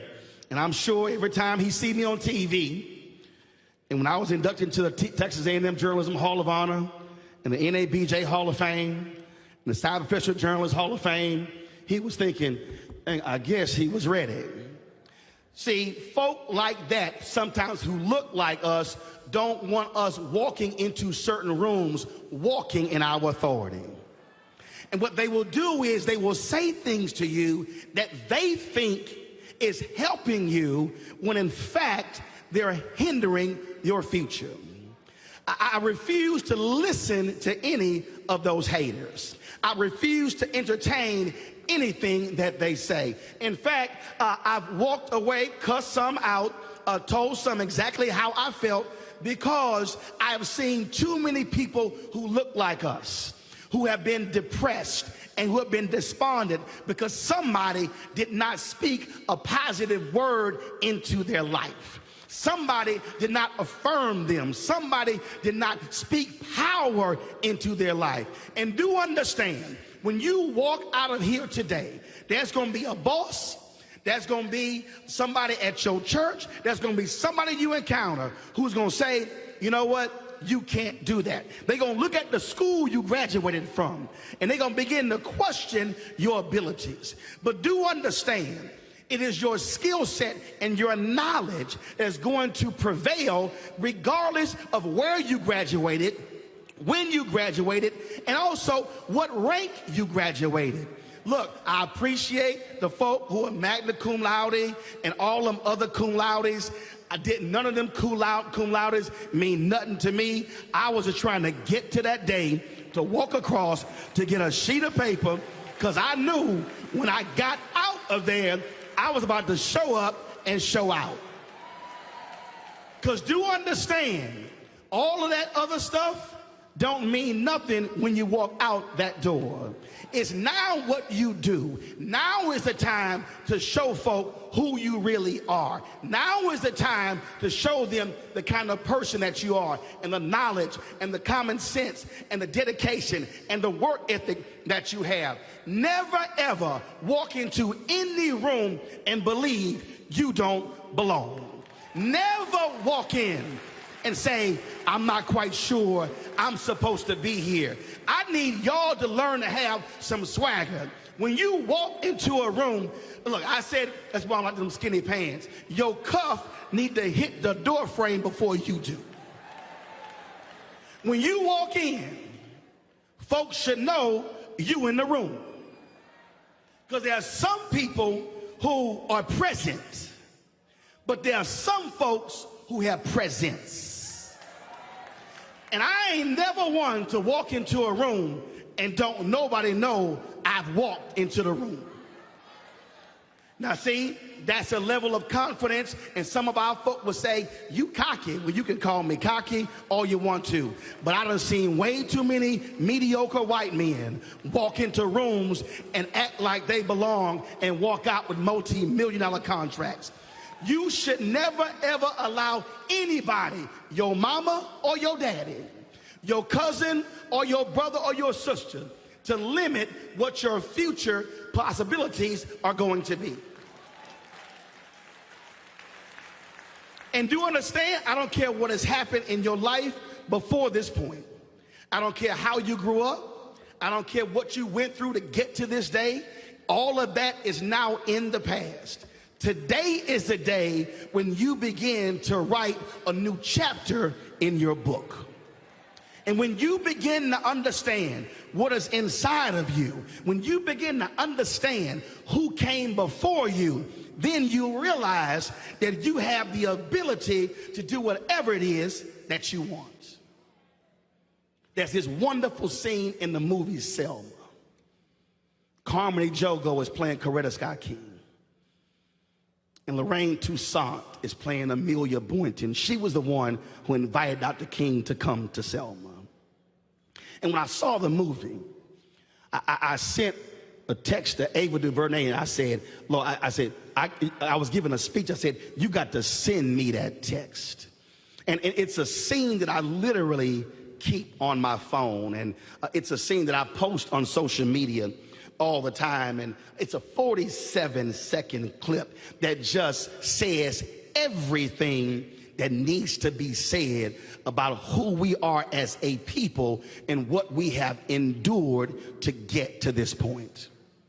This is what Toussaint, who plays Amelia, tells her. She says, I'll tell you what I know to be true. It helps me in times when I'm feeling unsure. I know we are descendants of mighty people who gave civilization to the world. People who survived the hulls of slave ships across the vast oceans. People who've innovated, created, and loved despite pressures and tortures unimaginable. They are in our bloodstream, pumping our hearts every second. They prepared you. You are already prepared. Jackson State graduates, do understand, you have been prepared for this day. You have been positioned by God to live in this moment in history, to be able to create a new world that we've never seen before. Don't let anybody deny you your place in history to be able to redefine America in a new image.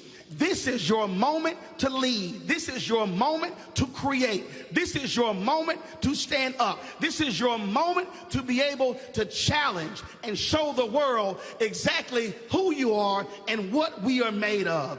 And if anybody ever looks at you and asks you the question, who are you? Who are you with? Let them know I am, my name, say your name. I am a graduate of Jackson State. I'm a child of God, and I will not allow you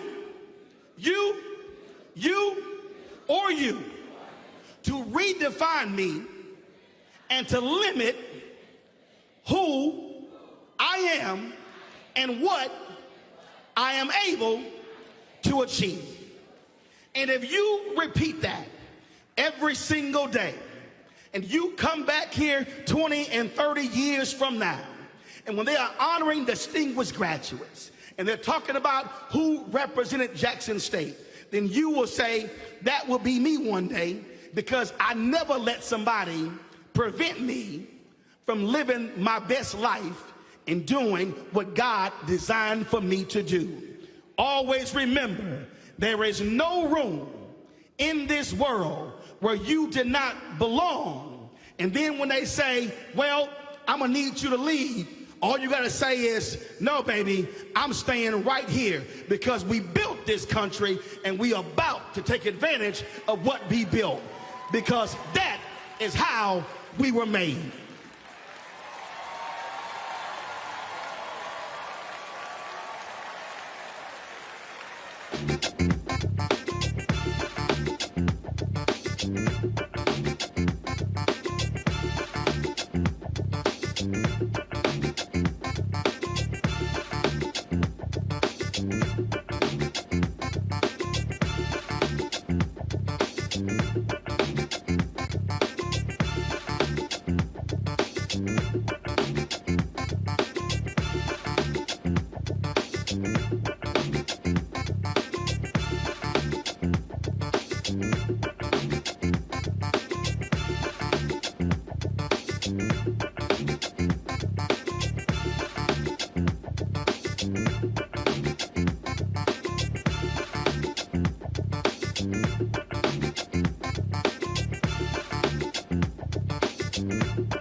Thank you.